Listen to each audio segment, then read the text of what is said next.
Are you ready? 20 seconds start now.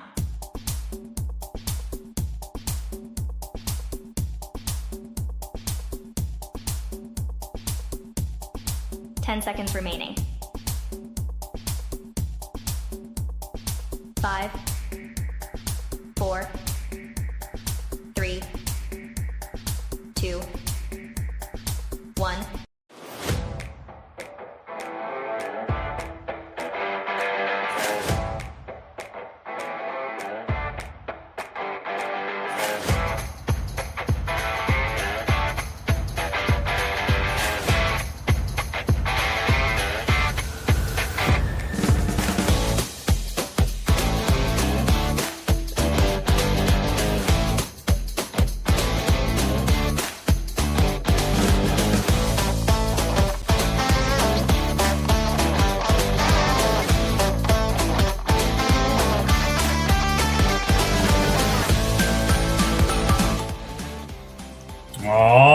Hello, everybody. Hello, Cheese. Hello, world. Here we are. Everybody's here for the Lights Out Sports Podcast. Myself, Mike Valentine, and my buddy Cheese. Cheese, how you been this week, sir? I have been swell. It's been a swell week so far. How is Mike Valentine? Holiday weekend. I was telling you kind of off air. I pretty much worked it all. My daughter's grown, they're out of the house, and a lot of other kids or people that I work with have kids, so I worked a lot of stuff. I slept pretty much the entire day away yesterday to catch up, but it is Tuesday. I am back, and there is no more overtime for the rest of the week. So, nice. Yeah, I'm going to spend some time with my wife a little bit, stuff like that. So you could watch the Reds. Oh, no, you don't want to. No, last I saw it was 3-0. We'll get to the National League next week, but what we're going to do it this week, we're going to look at the American League and decide who should be buyers and who should be sellers. I can't wait to get your opinion on some of those teams, but thank God I can wait for another week before I have to decide about my Reds. Yeah, I was going to say something, but let's just wait till next week, okay? Okay. Oh, man. Because then we'll get into it, so yeah. Yes, we will get into it. We're also going to do a trade deadline show. We're also going to do a show on the upcoming collective bargaining agreement, so stay tuned for both of those. I know as the football season gets closer, we'll do some more football stuff. We'll probably do some different things there. We've talked about, I don't know, I don't want to put Cheese on the spot too much. We've talked about maybe doing the Hall of Fame game live. With a watch-along. I don't know how exciting or possibly boring that would be, but... I watch the whole thing every year. What day of the week is it, is the question. Yeah, that's true. What day of the week is the question. That is 100% true. We'll have to check into it more. So, we're not going to guarantee that. We're not guaranteeing that at all. Our schedules are very different, so... They are. We get together every Tuesday with all of you right here on the Lights Out Sport Podcast. But beyond that, it's kind of wishy-washy. You know, we're trying to do a separate Lights Out list show, and every time we come on here, we're like, okay, are we going to do it then? Are we going to do it here? Or are we going to record it? Or are we going to do it live? So let me ask all of you guys, comment, direct message us on X and everything else if you guys can. Tell us what you'd like to see from us in an additional show. Do you like the Lights Out list that we do? Would you possibly like to see something different? Would you like to see it live? Are you okay with it being recorded, which is easier for us, but we don't always do what's easy, so it's fine. Let us know in the comments what you guys would like to see from us, and we'll go from there. Go ahead, Chief. I have a date and time. It'll be Thursday, August 6th at 8 Eastern or 5 your time. So I could probably make that work. Yeah, I can make that work. Okay. Yeah. I can make that. All right, so do we commit to it right here, right now, live? No. Lights Out Sports Pod? No, we do not. No, I mean, I think we can. I mean, it shouldn't be a problem at all. I'm off of work by then, so it shouldn't be a problem at all. A 90% guarantee that we will do the Hall of Fame game live. Actually, 93.7. 93.7% chance. All right, and that is on Thursday. What's August 6th. August 6th. It's Arizona Cardinals versus Carolina Panthers, right? Yes. At Tom Benson Hall of Fame Stadium in Canton, Ohio. Who's Tom Benson? I don't know. It's a stadium named after. Okay, just the stadium name. I figured it was named after some football famous person. I mean, and you're the football famous guy. I figured you would know. He is somebody who's, it says here, someone whose stadium is named after him. Well, that's a plethora of information, sir. Oh, boy. Don't you love it when the show starts out this way? We're just going to have like 8 people with us by the end of this show. Okay, he used to own the Saints. Okay, he used to own the Saints. Tom Benson. Okay, it makes sense. Okay. All right. Now that we got that out of the way, we got a couple of comments that we'll get to here in just a moment before we start everything, because we will do the 5 Flamin' 5 and 5. It's actually presented by Deutsch Snacking Company. We'll get to them in a moment too. One of our newest sponsors here on the Lights Out Sports podcast, and then we will do our 5 Flamin' 5 and 5. Let me look at the comments and see. We got a couple things here. Hello to you. We appreciate you coming on. I was going to say your name, but I'm going to mispronounce it. And Mike will definitely and I'm really going to screw it up. So he's way worse. Some people on my channel will like get mad at me if I mispronounce like a last name of an NFL player. It's just like, sorry, but I can't just sit there and Google how to pronounce everyone's name. They get so mad. They get so we can't be perfect. We can't. Do you imagine the pressure that we would be under if we were perfect all the time? That's immense pressure. A Seahawks fan was losing their mind that apparently it's not Bowie Mafe. Apparently it's something a little different, but that's what I've always said. And now he's a Bengal. So we'll figure it out at some point. Mike and I will figure out how to say Bowie Mafe correctly. We will. And I'm not even going to attempt it right at the moment, but we'll figure it out. I'll watch a few Bengals games and we'll figure out how Lapham and those guys say it over there on the Bengals broadcast, and Anthony Munoz and they will probably get it right. Greg so we'll learn from is the other gentleman's name. I'm trying to remember everybody's name. We'll figure it all out. Okay. And then Ramen. Yeah. Happy to see my favorite duo. Oh, it's so nice. It's very nice. You really prefer one of us, but that's okay. Don't worry about it. I got it. Yeah, she prefers you. She says you're much better. Mm-hmm. She's lying. Yeah.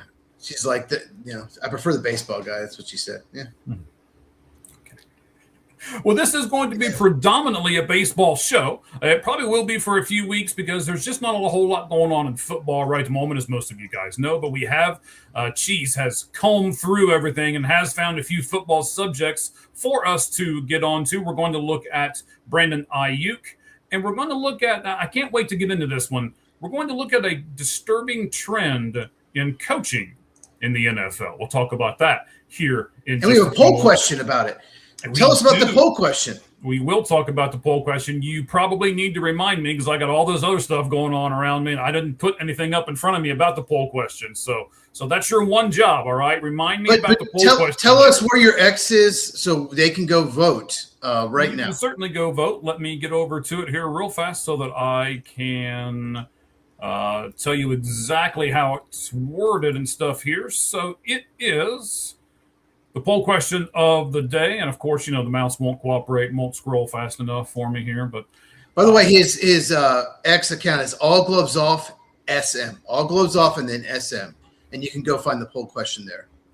It's on the very top. It says, "Hello, football fans. Do you realize that 70% of the head coaches in the National Football League have been with their teams 3 years or less?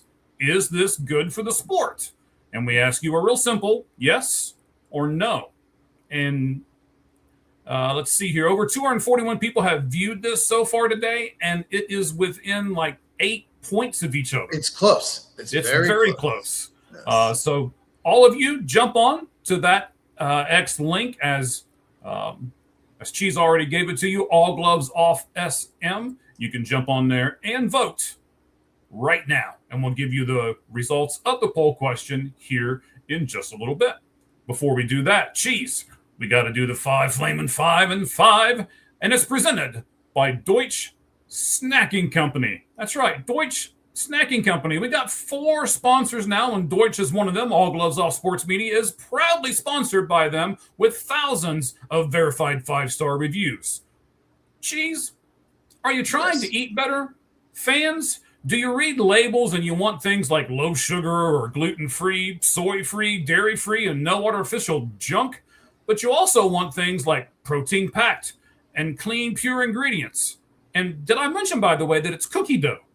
You can spoon it, you can bake it, because it's 100% safe to either eat raw out of the container or you can bake it.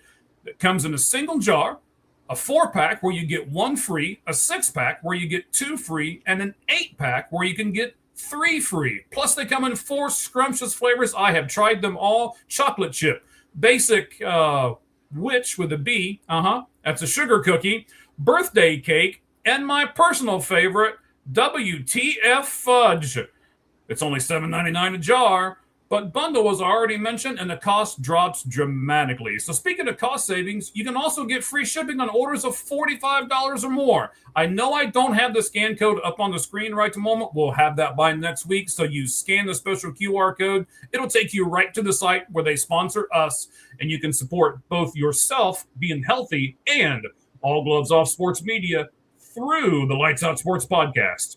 20% less carbs, 50% less sugar, 3 times the protein, 0 guilt, and 4 great flavors. That is Deutsch Cookie Snacking Company. Cheese, go ahead, buddy. I've interrupted you like 3 times because you had no idea how long that read was going to be. Speaking of 8-pack, I mean, I got one. No, I don't. About 15, maybe. All right, so we got that out of the way. We thank them for their sponsorship. Appreciate it. We've got some really good things going on right the moment. Let me get to this one real quick. This is our buddy Roger over at the Red Hot Reds podcast. Turns out Carl Schwarber is pretty good. So I take it he's done something tonight at Great American Ballpark because the Phillies are in town playing the Cincinnati Reds. All right, the 5 Flamin' 5 and 5 is this. I give Cheese 5 questions. He has 5 minutes to answer them. If he answers them before the timer goes to 0, he will not burst into flames, and he will get a bonus question, which I guarantee you he's going to love this bonus question. It's something he's been on the bandwagon for weeks and weeks now. So, yes, if you get this one, you're really gonna like the bonus question here. So we will start as soon as I'm done reading the first question. Let me get to where everything needs to be here. We're going to start the music first. All right, Cheese. And then we'll be ready for the countdown here. Let me get to the actual questions. That's right. Stretch yourself out. Get yourself ready. Is here.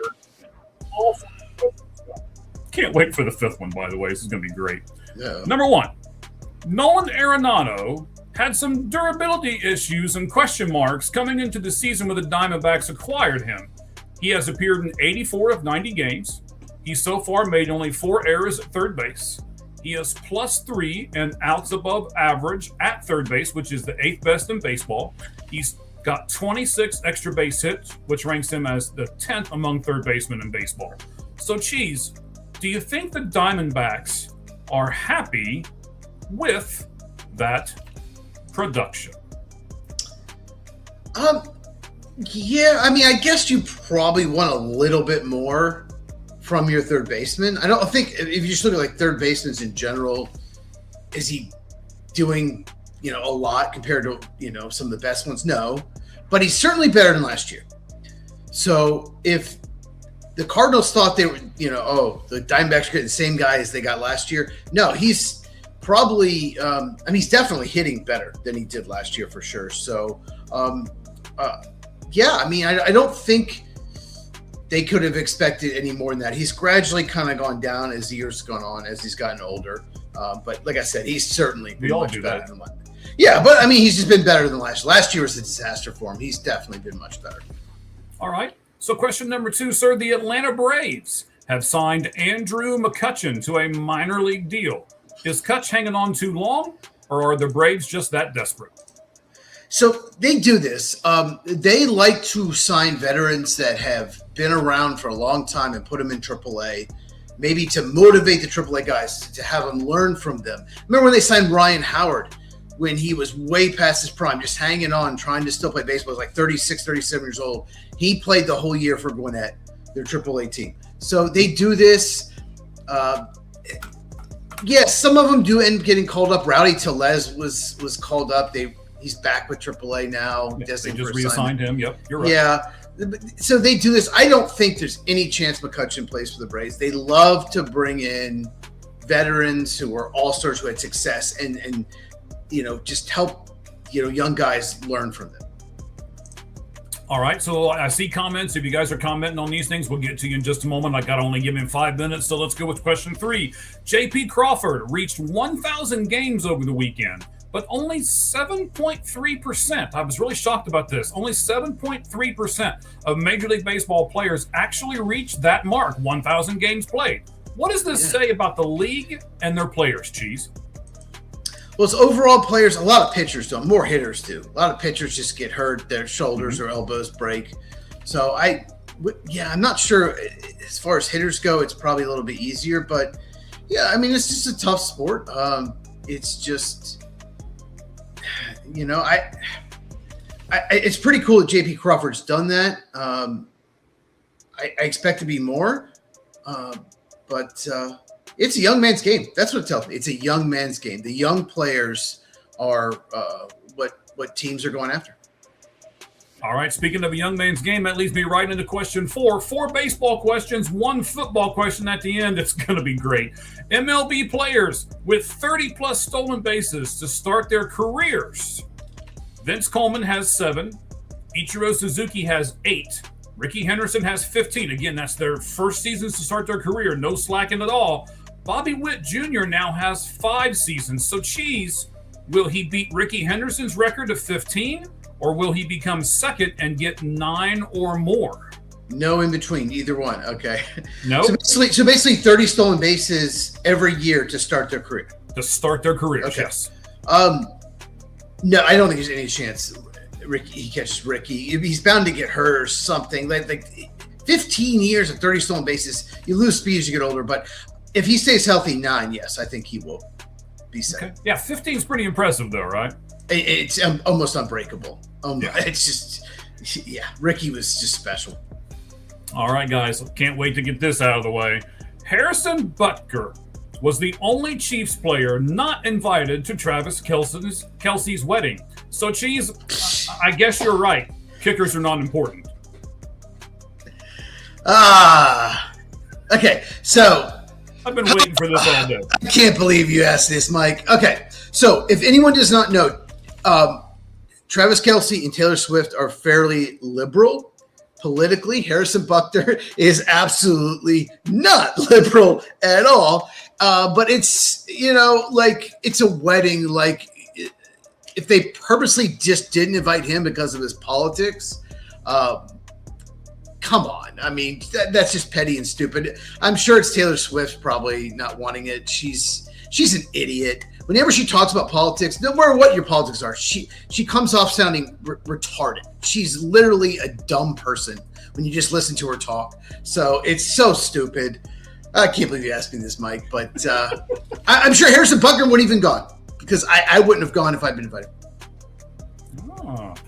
He says he wouldn't have gone if he would have been invited. That's an interesting end to it. So the famous wedding, you could have had all the scoop and you still wouldn't have gone. I don't want the scoop. I probably care about what celebrities are doing with their lives.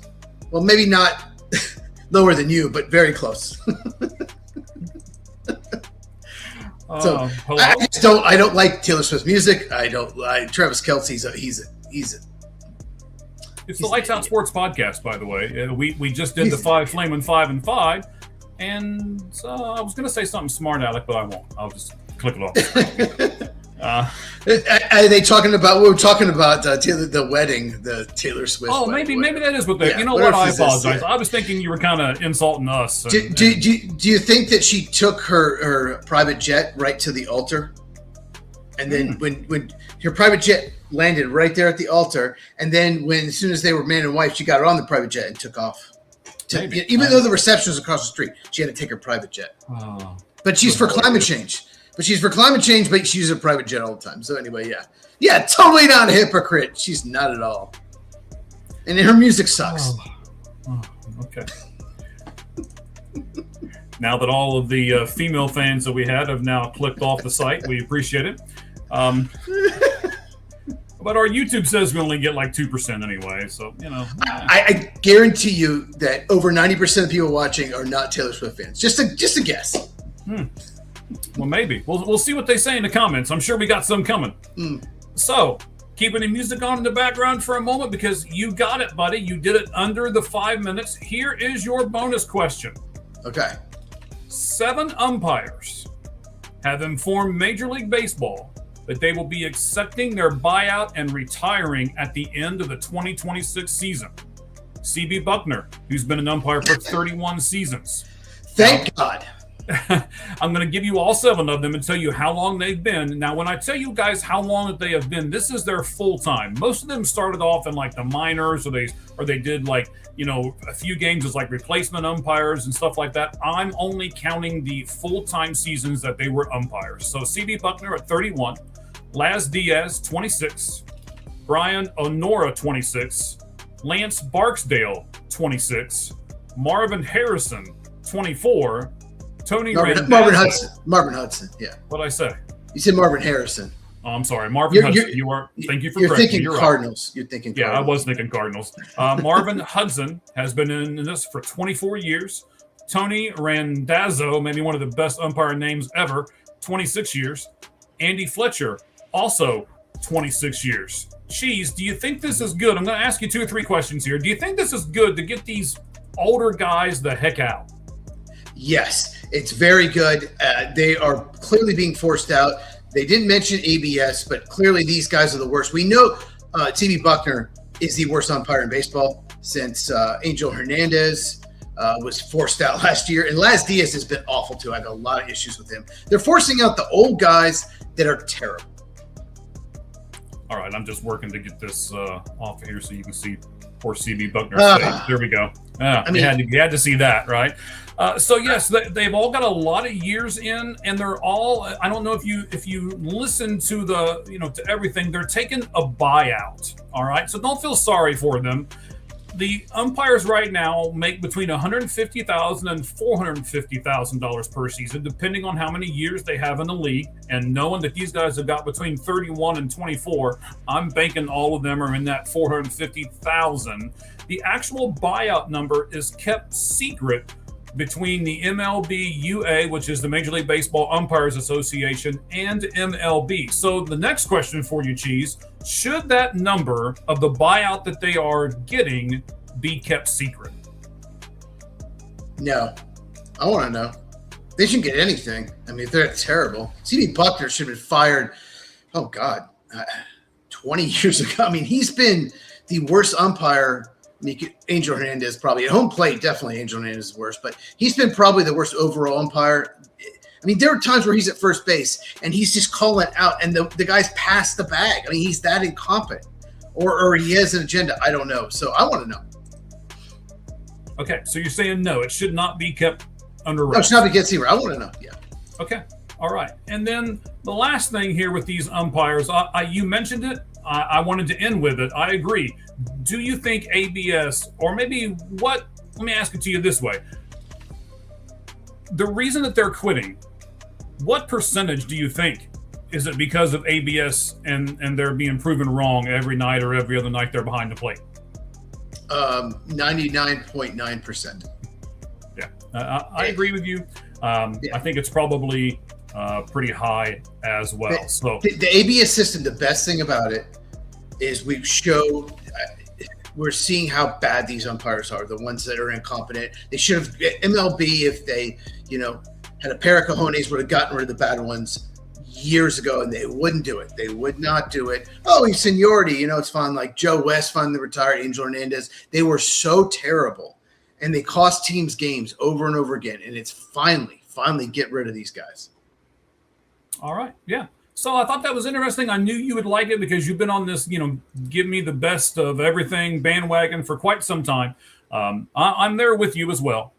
But the only thing I'll disagree with you on is, if they had enough guts, they would have fired him a long time ago. Well, the problem is the unions back and forth, right? So what they did now is they're proving them wrong. They're embarrassing them. And they're like, well, you know what? I've been here for 30 some years or for 20 some years, whichever person you're talking to or about. And now they're just like, you know what? I'm done. I'm ready to quit. And I'm sure Major League Baseball is never going to come out and say it, but I'm sure they're going, yes, we're getting rid of them. I'm sure You're right. You're right. The union was a problem, but MLB could have done things to make the union look bad. The umpires union is very strong. People don't know. And you can't just fire an umpire because they do have a union. But what they could have done is they could have hired some people to grade every umpire and put the results every year. And C.E. Buckner would have been terrible. And it would have put media pressure, would have put pressure on him to retire. And the union would have finally been like, look, you're making us look bad. MLB could have done stuff. Instead, they did nothing.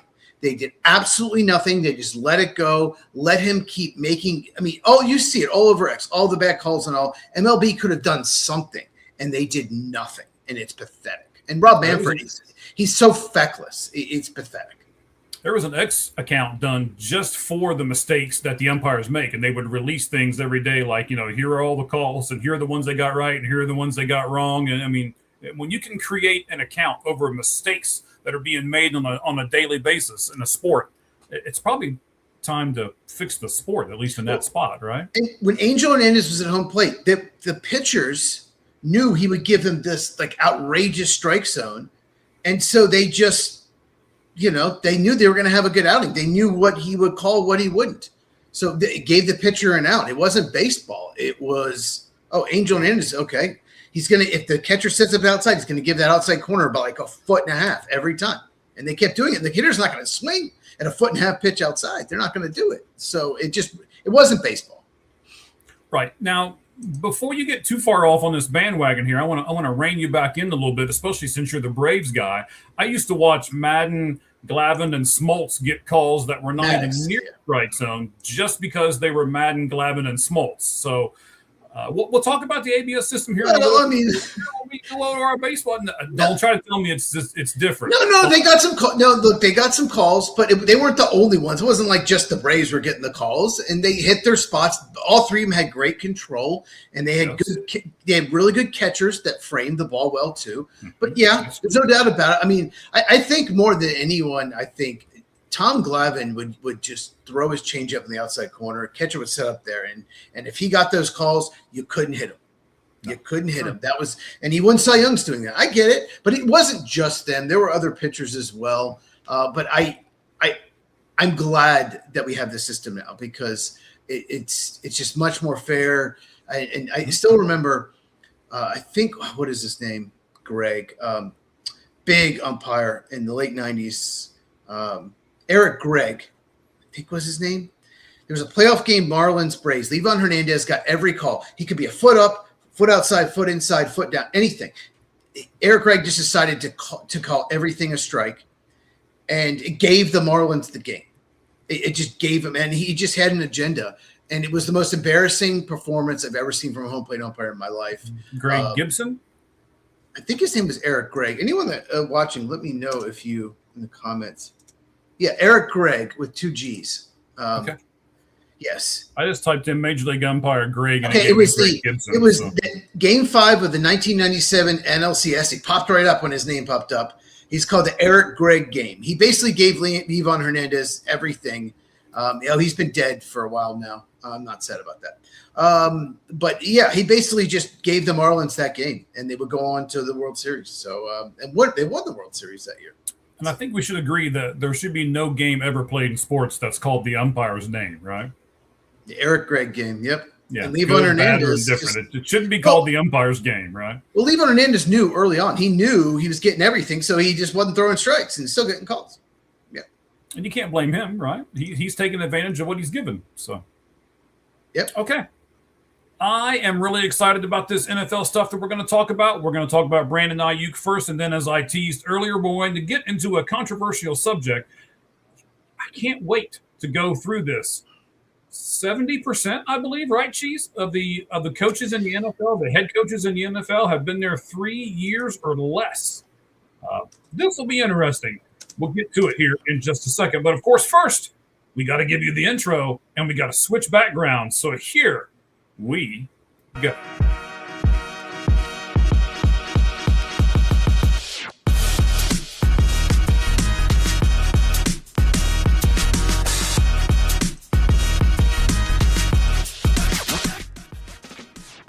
All right, my buddy Cheese, he is here. He writes this stuff for us. It's not just me. We got our buddy over here with the good hair and the nice headset and, the words to back it up. So, Cheese, as we're getting ready to go into your segment here, tell us, where can we find you at on X and on YouTube, buddy? Go ahead. Yeah, on X, it's Football Cheese, just basically football and CHEEZ, like Cheese It. And this is my YouTube channel. Oh, the cup. Football with Cheese on YouTube. Obviously, cheese spelled the same way. So this week, I'm doing some fun videos. I'm doing Most Improved. And, I did the AFC on Monday. Today, I did the NFC. And I got a special video coming out tomorrow. It should be a lot of fun. So what I did was I talked about who I would bet to win the MVP. I don't bet. I don't recommend betting. But if somebody gave me $1,000, right, and said you have to use it to bet on somebody for MVP, who would you bet on? So I went through the whole list, and looking forward to the video tomorrow. So make sure you subscribe, hit the bell, all that, and check out that video. I will probably surprise you on who I picked and who I did not pick. Wow, interesting. Okay, now I know you did a Saints video today, right? Yes, I think I did. My video on Monday was about the Titans. I think the Titans will be the most improved team in the AFC, and I think the Saints will be the most improved team in the NFC. So I talked about the reasons why in that video. So you called them the new Patriots, right? These are the teams this year that will be the Patriots of last year. So I thought that was an interesting way to look at it. I'm sure our fans will think so too. So go over to Football with Cheese on the YouTube and check those. Real quick, the Patriots being the most improved. I don't think the Titans are going to the Super Bowl. Just saying. Mr. First Down would love that. But he would. Did he comment on it? I didn't see him comment on the video. I told him I was going to make a Titans video. I haven't heard back from him, but okay. We'll see what he Mr. First Down, I'm sure you're listening. What's taking you so long, buddy? Come on. I just put his kids to bed. Nothing else better to do. It's not like you have a job or anything. This is the time he puts his kids to bed. This is around that time. I know because he co-hosted. I had to wait for him. He did co-host it a few weeks ago. Yes, he did. So very, very interesting there as you put things together for us. But let's get to everything today. I know the first thing you want to talk about is Brandon Aiyuk. Go ahead and do that, sir. Yeah, Brandon Aiyuk, he wants out of San Francisco, obviously. The wide receiver, he's coming off a season where he didn't even play, okay? He tore his ACL. He was rehabbing that. In fact, it's about a year ago, I think, the 49ers voided his bonuses. And apparently, Brandon Aiyuk didn't fight it. He didn't even seem to care. So the Niners basically don't have to pay him. They didn't pay him the bonuses. They don't have to pay him right now because he's now on the active roster. He's on what's called the reserve list. So if he doesn't report for camp, right, they won't have to pay him at all. And the Niners made it clear they're not releasing him, at least at this time, or trading him. My question for you, Mike, is do you like the way the 49ers are handling the situation? Because he's just – I don't know what he's doing. See, this is kind of tough for me because I do believe in you get what you deserve, right? Brandon Aiyuk is not handling this well.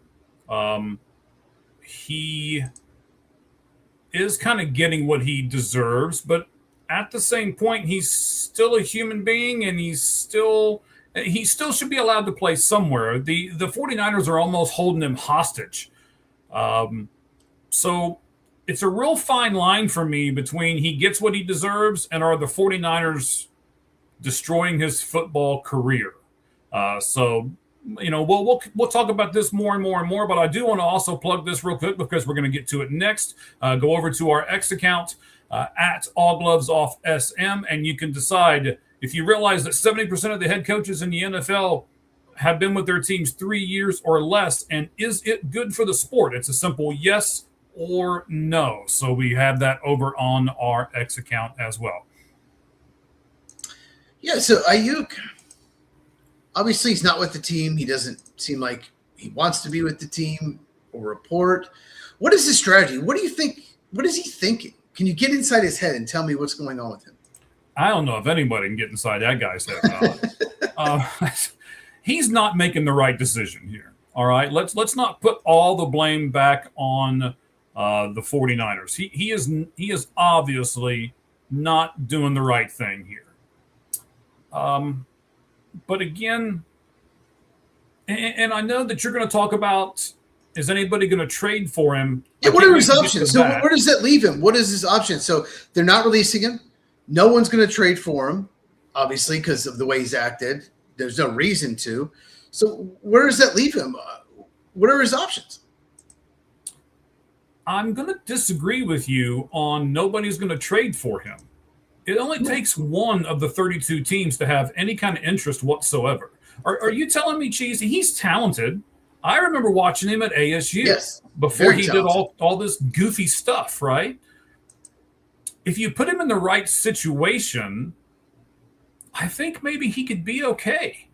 I mean, I would be willing to give up a late round pick, 5th, 6th, 7th round. I mean, I'm not giving them a first or a second or a third or probably not even a 4th rounder.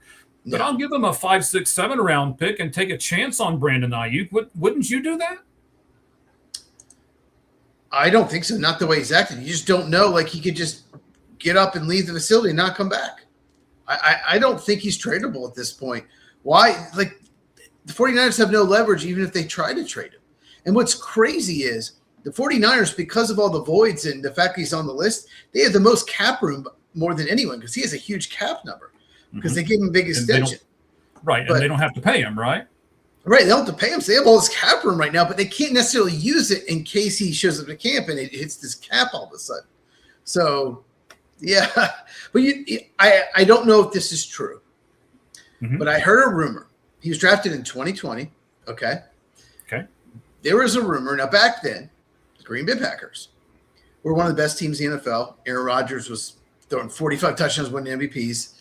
Sure. And they needed a receiver opposite Devontae Adams. That was a huge need. And the Packers were set to, the rumor is, Brian Gutekunst was set to take Brandon Ayuk, right? The 49ers move up to pick 25 and take him. They moved up in the draft despite having like 3 or 4 picks in the draft. They didn't even have much draft capital. They moved up in front of Green Bay, pick 25. Jordan Love went pick 26. Isn't that crazy? Now, I don't know if that's true, but Packer reporters, you can't always trust them. They were reporting at the time that the Packers were focused on Ayuk. And so that Goody, he wasn't planning on taking Jordan Love. He had to pivot, and there was no one else that he loved at any of the positions of need. So he just took the best player on the board, which was Love. So, Cheese, I thought there was something going on with the Commanders, too. What's going on with the Commanders and Brandon Ayuk? What are you laughing so much for? I mean, I was going to see if you had to come on that. How crazy would that be if that was the true? I mean, I'd much rather have Jordan Love than Brandon Ayuk right now. I'm just saying. But okay. It would have helped him in the short term to have Ayuk. But anyway. Right. Well, and I mean, you don't know if Ayuk. So is it Ayuk fighting with the actual 49ers? Is it Ayuk fighting with the demons inside of himself? Is it Ayuk fighting with people outside of the organization that maybe he's got a bunch of family problems and stuff, and we just don't know about it, and that's what's driving him to do all of this. If he would have been drafted by the Packers instead of the 49ers, maybe all this stuff doesn't happen. And maybe the Packers have another Super Bowl. You never know. Yeah. But listen, okay, let me set this there before we talk about the Commanders. Let me talk about my Cardinals for a second. If I'm the Cardinals, and I'm not going anywhere anyway, right? Why not trade a late round pick for Brandon Ayuk, who played for ASU, and maybe he's in the same division as the 49ers. Maybe he'll want to do the revenge tour for a while. But would the 49ers trade him to Arizona? They're in the division. I don't think they would. Great question. Especially if Arizona offers a 2nd round pick, they'll do it. But if Arizona says we'll give you a 6th, it's not worth it to trade in the division. 6th round pick's not very valuable. No. So what do you think it would have to be in order to get him to go to Arizona? I don't think Arizona is interested at all, to be honest with you. Not at all. But it would have to be at least a 3rd or 4th. But I don't think the 49ers are getting any calls for him because of how he's acted. I think teams would love for the 49ers to release him, and then we'll sign him. But I don't think he's tradable right now because of the way he's acted. So if they do release him, do they have to pay him the remainder of that huge contract that he's owed that San Francisco doesn't? Or how does that work? Yeah, I think that they voided his guarantees, and now they're not paying him because he's on the reserve list. So if they release him, they have to pay him whatever's like left on the cap, whatever, is non-guaranteed. And it would hit their cap. So they'd have to pay him some. So that's why. Would that be the 49ers paying that, or would that be the team that picks him up paying that? No, the 49ers would have to pay. If someone claimed him on waivers, they have to pay a lot of money, but they wouldn't. They try to sign him after. Let's see. Okay. Yeah, I mean, his cap number, he's not even listed here because he's not an active player, so I don't even. Okay. I tried to look him up earlier. Okay, so his cap number is $13.6 million this year. But if post June 1st, because we're post June 1st.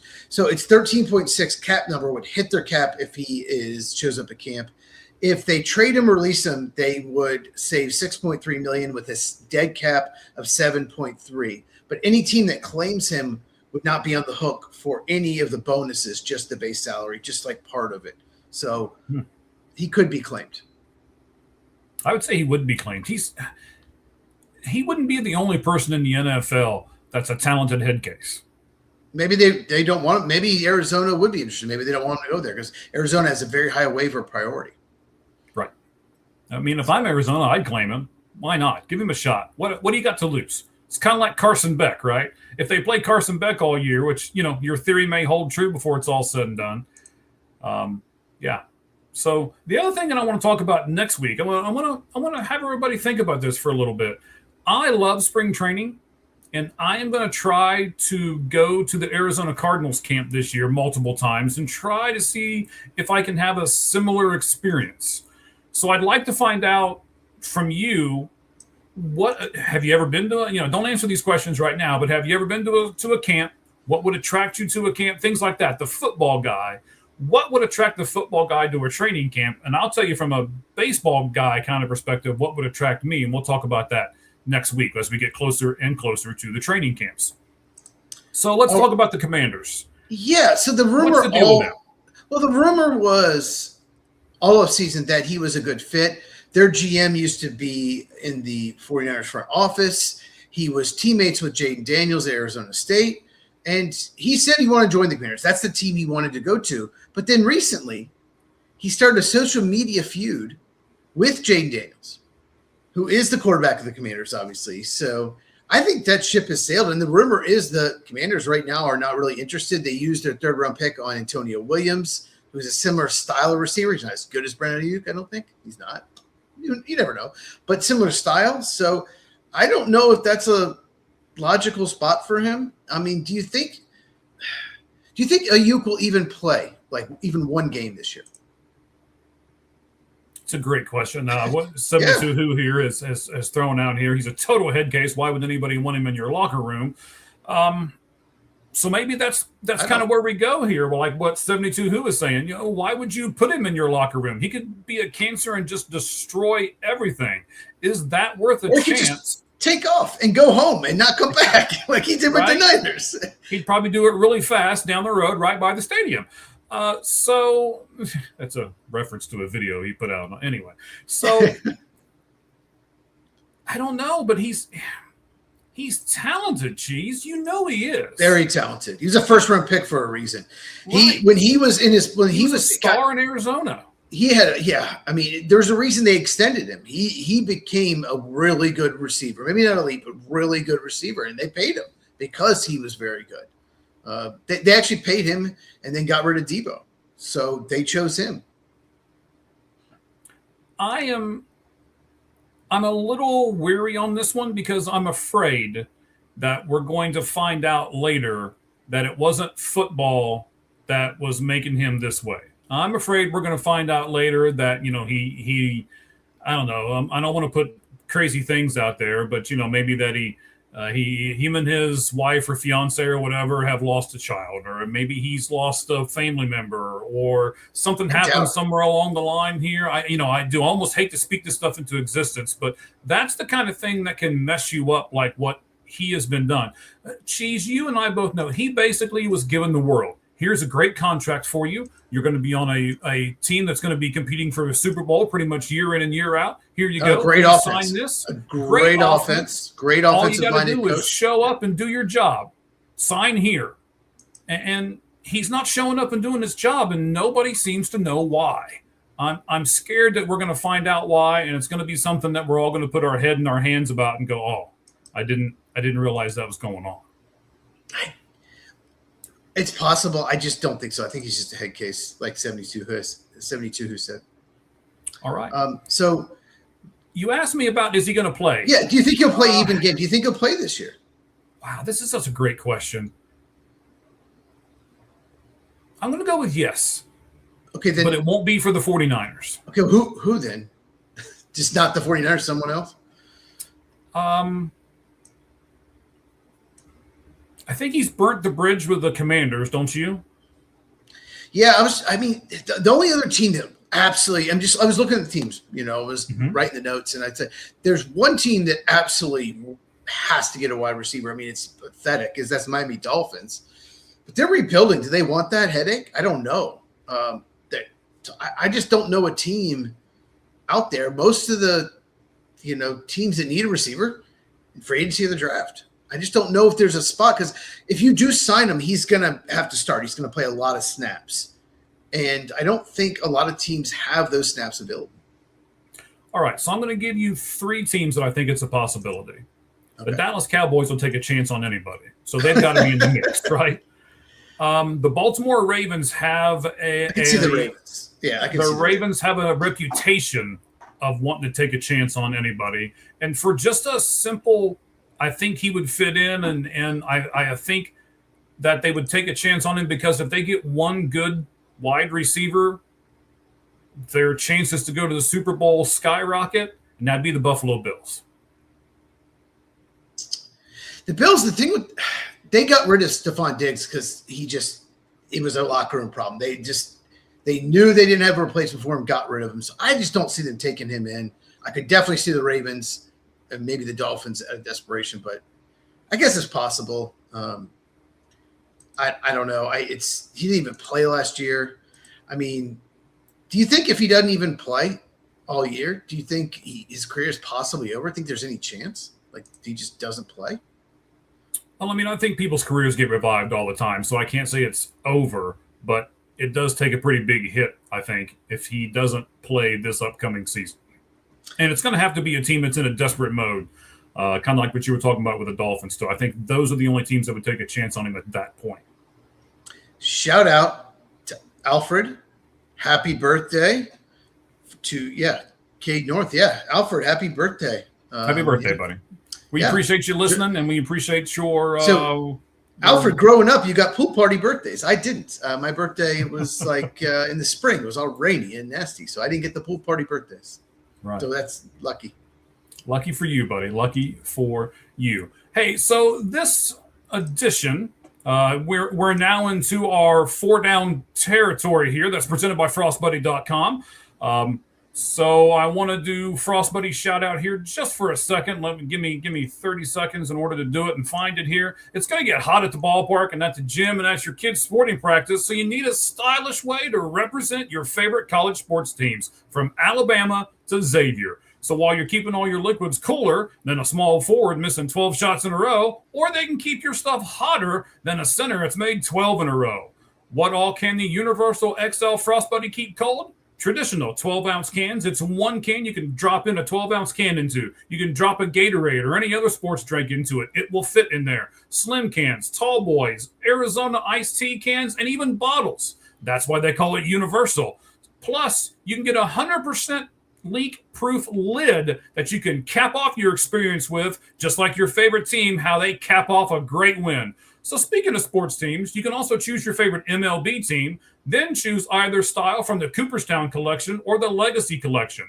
If you're more of an NHL fan, Frost Buddy and All Gloves Off Sports Media have you covered there as well, with over 120 styles of the Universal Buddy and the Go Buddy, plus all of your favorite NCAA teams, as we mentioned above. 30-day free trial, 40K plus great reviews, and shipping that is free on orders over $60. There's also several 32-ounce bottle buddies in a rainbow of designs as a gift for those people in your life who may not actually be sports fans. So they come with a sippy cup or a chug lid. You can flip it. You can look on the website. It's a pretty neat invention, depending on your drinking pleasure. With no slit bottoms, a detachable strap, and all of our cups that they sell are cup holder friendly. So scan the code. We'll have it for you next week. Chill the liquid and rep your team with the great combination of Frost Buddy and All Gloves Off Sports Media. You can go to their website, frostbuddy.com/Red Hot Reds and get yours today. Again, that's frostbuddy.com/Red Hot Reds. So they sponsor today's 4 Down Territory. Now, Cheese, I know you've got the Brandon Ayuk thing. We've covered that one. You also want to do another part here. And, man, I can't wait for this, but I'll let you set it up because I think this is really, really interesting conversation. Yeah, so recently I was looking at, each team's head coach and how long they've been with their teams. Okay. And what I saw was that Sean Payton, head coach of the Broncos, is the 10th longest tenured head coach in the NFL.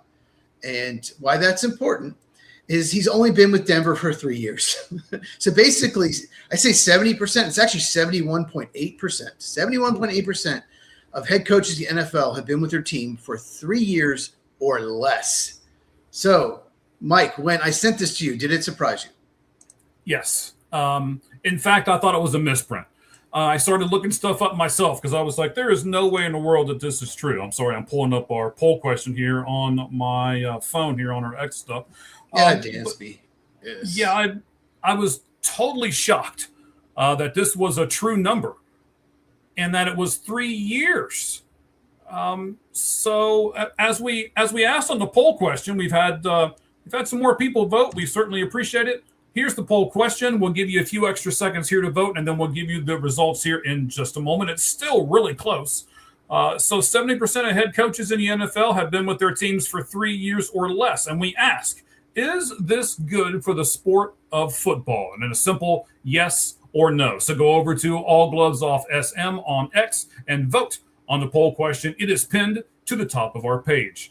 So, Cheese, what do you think? Is this good for the sport or not? I voted yes. Well, yeah, but wait a minute now. Did you vote yes because of your Mike LaFleur thing? Because you don't want Mike LaFleur anymore? Or did you vote Mike yes LaFleur, because of the Mike sport? LaFleur is the Arizona Cardinal head coach. Oh, well, whatever LaFleur it is. Matt LaFleur. Yeah, Matt, Mike, Manny, I don't know. Yes, Whatever. to answer your question, yes. I think sometimes coaches stay too long. And if it's not working, if it's not a good fit, sometimes it's good to make a change. So give me a couple of examples of coaches that you think may have worn out their welcome in the NFL. Well, yeah, we'll talk about two of them. Your favorite team is the Bengals. My favorite team is the Packers. Zach Taylor, early in his career, got to the Super Bowl with the Bengals. Okay. He had a much better defense then. Lost a game he probably should have won. If they could have blocked Aaron Donald, they definitely win that game, probably easily. But they did lose. Since then, they've kind of, they made another AFC title game. But really, since then, it's been like 3 years, they've kind of gotten stagnant. Matt LaFleur with the Packers, 7th seed, 3 straight years, 3-6 in the playoffs. He just gets in the playoffs and he blows games, gets big leads. It's just not working. It's just both of them, especially LaFleur. It just feels like they're kind of stuck, like in a rut. So I obviously think LaFleur should have been fired years ago, maybe after the 2021 NFC title game, had no business losing to the Buccaneers, who slaughtered the Chiefs in the Super Bowl. But I also think Zach Taylor, it might have been a good opportunity for the Bengals just to kind of move on and get another voice in there. What do you think about those two guys? We talked about the Taylor thing before. I think this is his last year. If he doesn't get to the fill in the blank here. If he doesn't get to the, I think he's gonna win the division. It's a win. The division was down last year, and I feel like he's got to win it. But I think he has to do more than just win a division. I think he's got to win a couple playoff games. I was almost ready to say if he doesn't get to the Super Bowl, Wow. I'll back it off a step. If he doesn't get to the title game, then he needs to go. Do you because think? as we kind of talked about off air a little bit, sometimes you do need a change.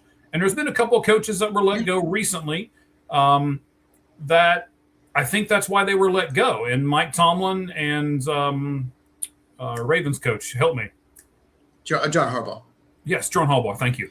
Even though I'm not a big Harbaugh person because of his brother, and I figure if the brother's that way, the other brother's got to be that way. But I mean, come on, you know they do. I know what he did in Michigan. I know what he did. Then he left before he left with all the violations. Yes. Yep, he ran like a scared little But girl. the basketball coach didn't do that. Oh wait. Yes, he did. Anyway, yeah. We won't veer too far off topic here, but. So here's the other part to this equation, Cheese, that I really wanted to get into. So let's say that Matt LaFleur, I had to make sure I got it right this time. Matt LaFleur gets fired this offseason. He's going to get picked up by another team. A stupid team. Well, possibly, but I mean, who's the coach of the Pittsburgh Steelers right now? Fat ass. What? Sorry, I mean, Mike McCarthy. That's what I call Mike him. McCarthy, and he was with the Packers. Twice retread. Okay. Well, did you think he did a great job with the Packers? Awful. He did an awful job. He kept his job 4 or 5 years too long because he had the Super Bowl. Because he's won a Super Bowl, so we should keep him. But what a lot of people do not know is he cost us at least two more Super Bowls by getting out-coached by his terrible decisions. So everyone he's a Super Bowl winning coach. Look at his overall record. Yeah, you had Brett Favre, Aaron Rodgers, Dak Prescott. He's never not played with one of those quarterbacks. So, of course, his record's going to look good. But, right. Some coaches – were coaching the Yankees, right? Who was the best quarterback that Rex Ryan ever coached with the Bills and Jets? Mark Sanchez? You know what I mean? Wow. I'm not saying Rex Ryan's this amazing – I'm not saying Rex Ryan's an amazing coach, but the point I'm trying to make is Mike McCarthy's a terrible coach. I think it was a terrible hire by the Steelers. But I just feel like they talk about continuity, right? Continuity's good. Keeping the band together is good when a team, the media reports this, the insiders, when a team keeps a head coach. When as soon as they decide to keep Matt LaFleur, the Packers media went crazy. Because they want access. It's all about getting access. Oh, this is a good move. Continuity for Jordan Love. He needs to keep the same offense together. But here's the thing, and I want your opinion on this. Okay. The two coaches that were in the Super Bowl last year are Mike Vrabel, who was in his first year, and Mike Macdonald of the Seahawks, who was in his second year. So the two coaches in the Super Bowl, first year head coach and the second year head coach. So doesn't that prove that sometimes it's good to make a change? It can actually help your organization?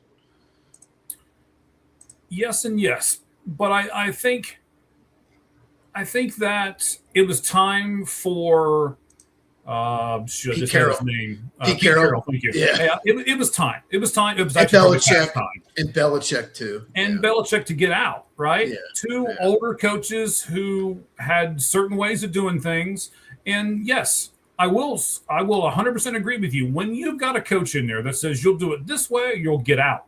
And both of those coaches were pretty much that way. You get a new person in there who says, okay, we're going to change the culture here. We're going to do things a little different now. I think a lot of the players are like, oh, okay, how is it going to be different? What changes are we going to make? I'm excited about this. That's one of those things when I come home, my wife will say, how was work today?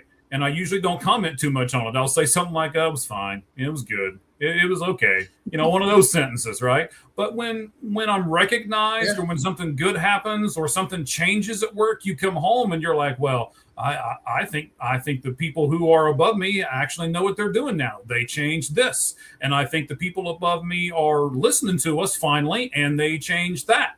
So, yes, I do think that sometimes a new voice is good.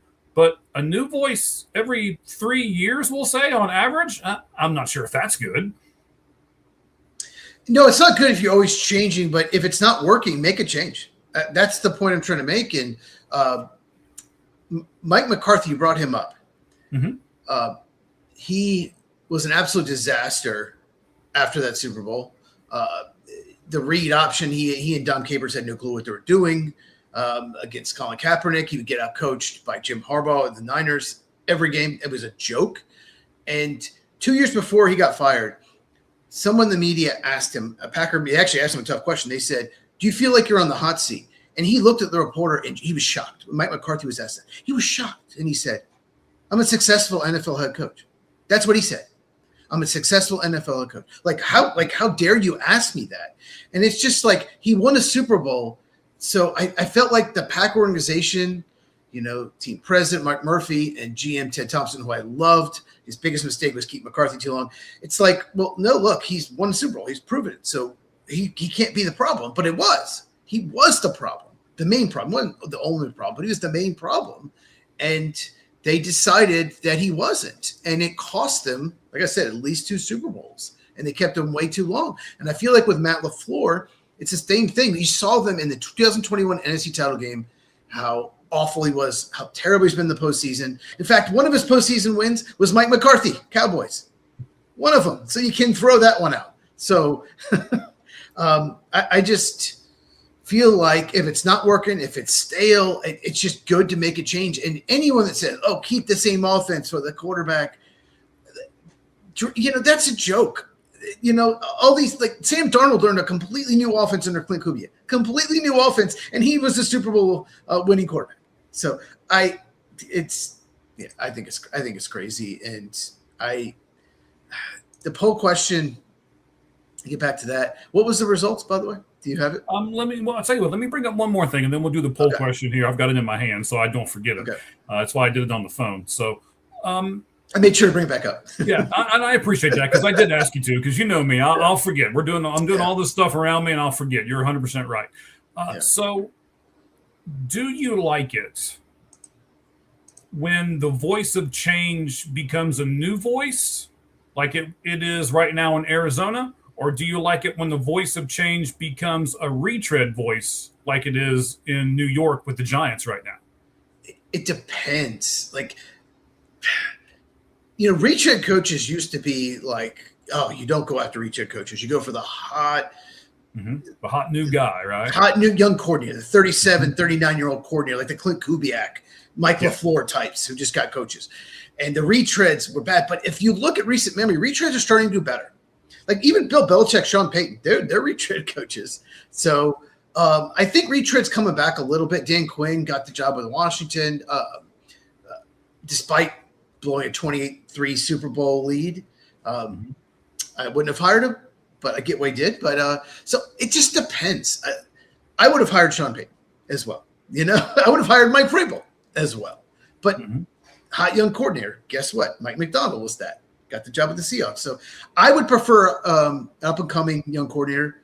But retread coaches used to be typically not successful. Pete Carroll was a retread coach. He won a Super Bowl, although it didn't end well, but it's with Seattle. But I feel like, retread coaches are coming back a little bit. Like they're learning from their mistakes, but I wouldn't hire Matt Nagy. But well, I think it's pretty much anybody named Matt, right? You just don't hire a head coach named Matt, right? Yes, do not. And you mentioned, it was a good point. You mentioned the Steelers and Ravens. So both teams, have gotten kind of complacent, I think. Okay. The Ravens, even though they made the playoffs and even gotten far, I think AFC title game, maybe not for like 3 years, but they used to make it that far and making the playoffs. They dropped off last year. Steelers make the playoffs every year, lose right away. They got complacent. And I think Mike Tomlin and I think John Harbaugh, I think they're good coaches. I don't think they're great coaches. I think they're good coaches. But it seemed like it got complacent. Do you think they waited too long, both organizations, to move on from those guys? Because they've been there like 17, 18 years, right? Yeah. I think the complacency that you dogs think so. With you. The yes. Dogs definitely think so. I think I think your point with the complacency is sort of correct, because they had success. Like the Steelers can be so proud of being, we are the best mediocre team in the NFL, right? But I'm not sure if that's what you want to raise your fist and swing your terrible towel about. You have to kind of take chances. You have to That's why I'm not willing to give up on Brandon Ayuk yet. And when you're saying, when Mike McCarthy said, "Hey, I've been a successful coach," well, yeah, Brandon Ayuk was a successful college football receiver too. I mean, there's some lines that we seem to not want to cross, and there's some things that we seem to not want to do. But then we're also out here going, take some chances, make some tough decisions. And so the front offices for any sports team, it's not the easiest thing in the world to do, and it's not contradictory per se. But I guarantee you that teams wanted Mike Tomlin, and obviously somebody wanted Harbaugh when he got let go. And even guys over like McDonald in Seattle, and they've got the new head start, young up and coming coordinator. He got snatched up quick too. So it's all these decisions, and this is what makes this sport fantastic, because we can't wait to see who's going to do better. The new retread coach in New York, or is it going to be the new hot coordinator in Las Vegas? It's Stefanski in Atlanta, retread coach. People just forgave him for the Browns because he didn't have a quarterback. And the Steelers, the problem with the Steelers, they don't have a long-term plan of quarterback. They don't have their quarterback of the future. No. And if you don't have the quarterback of the future, it's bad. You're not in a good situation. Every year you're just So they don't have that. So we'll see what happens there. By the way, yes. I guess 2 quick points. One, I don't want to make a change just to make a change. But if it's not working, if it's getting stale, if it's getting complacent, you need to make a change. So I'm for, making change if it's necessary. And I think definitely Green Bay should have been made. But did you know? But they made the playoffs. How can you say they're the 7th seed every year? The 7th seed every year. They're not getting any better. I'd love to have the 7th seed. They're not getting any. Yes, but Green Bay's better than those teams. Green Bay they're better than those teams. Okay, I can give you that. And they traded for Micah Parsons. They went for it. They traded for one of the best players in the game, right? Mm-hmm. I know he got hurt. It doesn't matter. But even before he got hurt, they weren't in first place. So, okay. It's gotten complacent to me. And when they did the player grades, Matt LaFleur did not do well as a head coach. He was like 4th or 5th worst by the players. And that's very telling. So we'll see what happens this year. Parsons might miss 8 or 9 games. We'll see what happens. Last point I want to make, I think I lost it. It's okay. Let me do the poll question. You can see if you remember it while I do the poll question. All right. So we got a pin at the very top. You're going to have a little more than 17 hours to still vote on it. So it says, hello, football fans. Did you realize that 70% of the head coaches in the NFL have been with their teams for 3 years or less? Is this good for the sport? There is only a 6% difference between yes and no. The yeses are at 53%, and the no's are at 47%. So right now, our fans think that the head coaching carousel that happens roughly every 3 years is good for the NFL. Interesting. I would have not thought that would have been the way that it went, but that's what our fans it's close. I voted yes, obviously. So I probably broke the tie. So did you know? Okay, so the last thing I want to mention about this topic. Sure. And then we'll jump to our baseball stuff here, which I can't wait to do too. I'm trying to pull it up here. Here it is. So only one coach has been with his team more than 8 years. Every single, with Tomlin and Harbaugh moving on, they were very long tenured. We're just not going to see the Chuck Noll, the Chin, what's his name, Bill Cowher, Mike Tomlin. We're not going to see that ever again. Yeah, Marv Levy in Buffalo. Yeah, we're just not going to see those. One coach has been with his team more than 8 years in the NFL. Can you name that coach? Ooh, one coach. Everyone else has been 8 years or fewer. And I'll go through. We mentioned Sean Payton was 10th. I'll go through the top 9 real quick. Only one coach has been there longer than 8 years. Is it going to be Matt LaFleur? No, he is 4th. Zach Taylor's 5th, like we said. Kyle Shanahan, maybe? He's 3rd. He's 3rd. He's been there 8 years. Yeah. Okay, so give me 2 and 1. Who are they? So 9, Todd Bowles. Okay. 8, Kevin O'Connell. Todd Bowles, Buccaneers. 8, Kevin O'Connell, Vikings. 7, Nick Sirianni, Eagles. 6, Dan Campbell, Lions. 5, Zach Taylor, Bengals. 4, Matt LaFleur, Packers. 3, Kyle Shanahan, 49ers. 2, Sean McVay, Rams. McVay and Shanahan have been there 8 years. Number 1 is Andy Reid, has been there. Yeah, I should have known that. Yeah, he's been there for 13 years. Before that, he coached the Eagles. So, but yeah, only one coach, Andy Reid, has been there more than 8 years. That's it. And I kind of think if we look at just the Kansas City in the last little bit, I don't know. You would. I wonder how many Kansas City fans would point to him and say, "We need a new coach." Well, you know what though? Stale. I saw a little of that. I did see a little of that on X, not a lot. But there's a difference between like Mike McCarthy and Andy Reid. It's 3 Super Bowls in one. He's got 3 Super Bowls. So it's hard to fire a guy with 3 Super Bowls. 1, okay, but 3, it's like, oh, well, okay, you're good. And he's been to, I think, 6. Okay, so he's been to 6 Super Bowls. So it's hard to get rid of that kind of guy. I never thought Andy Reid was just like amazing coach. People vote him the best coach on lists. I see it every year. I think he's a very good coach, but I don't think he's ever been like the best. But I think he's very good.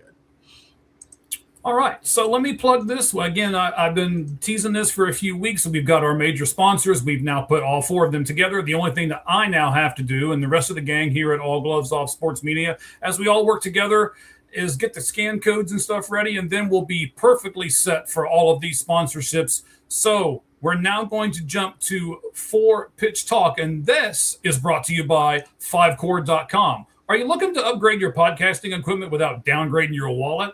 Then I have the perfect website for you. Simply scan the QR code below, which again we'll have next week, and it will take you to 5core.com. 5core.com is from Bellefontaine, Ohio. Has a 25-man roster and a great farm system with amplifiers and audio mixers and microphones and music stands and so much more. 5Core has more than 35 years of experience with trusted name brands, great prices, and quality merchandise. They currently supply items to over 65 countries worldwide, including headphones, car audio, and tons of cables and connectors. That's just a scan and a click away. So you can simply scan the QR code when we get it next week below and see the many products that they have, including podcast bundles that include a mixer, microphone, headphones, a microphone stand, and depending on how much money you invest, it goes from $29.99 and up. So 5core.com. Over 900 different products from OHIO. Support them. Support us here at All Gloves Off Sports Media. Scan the code. Yes, you can save 10%, and you won't be sorry as we continue with the Lights Out Sports podcast. All right, buddy. So you know what time it is. Our fans all know what time it is. It is time for the best podcasting graphic anywhere. And as soon as I figure out where that music is, we will get it going. Hang on. Where is it? We're about to talk some baseball. Oh, we're going to talk a lot of baseball here. We're going to look at some different things, and we're going to do it right. I found it. Oh, so here we go. Oh, go ahead. Well, when are we doing our mock baseball draft with a group of people, and we would pick for every team? Are we doing that for the baseball draft? Baseball draft is this weekend, by the way. It is. I am a huge baseball guy, and I can barely tell you who the top 10 will be. So, yeah, Sean is not going to like it because I'm going to be watching it. You know what I want to ask you? And we'll do this next week, too. We've got some different things. I better start writing some of this stuff down. I want to know what baseball can do to make their draft as popular as the NFL draft. I have thoughts on it, but tune in next week because we don't have time for that tonight. No, we do not.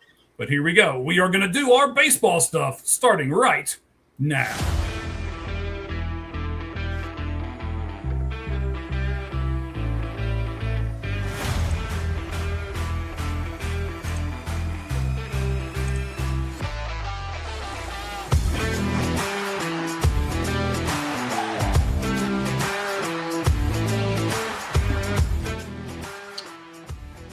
Oh, yes. Cubs win. Cubs win.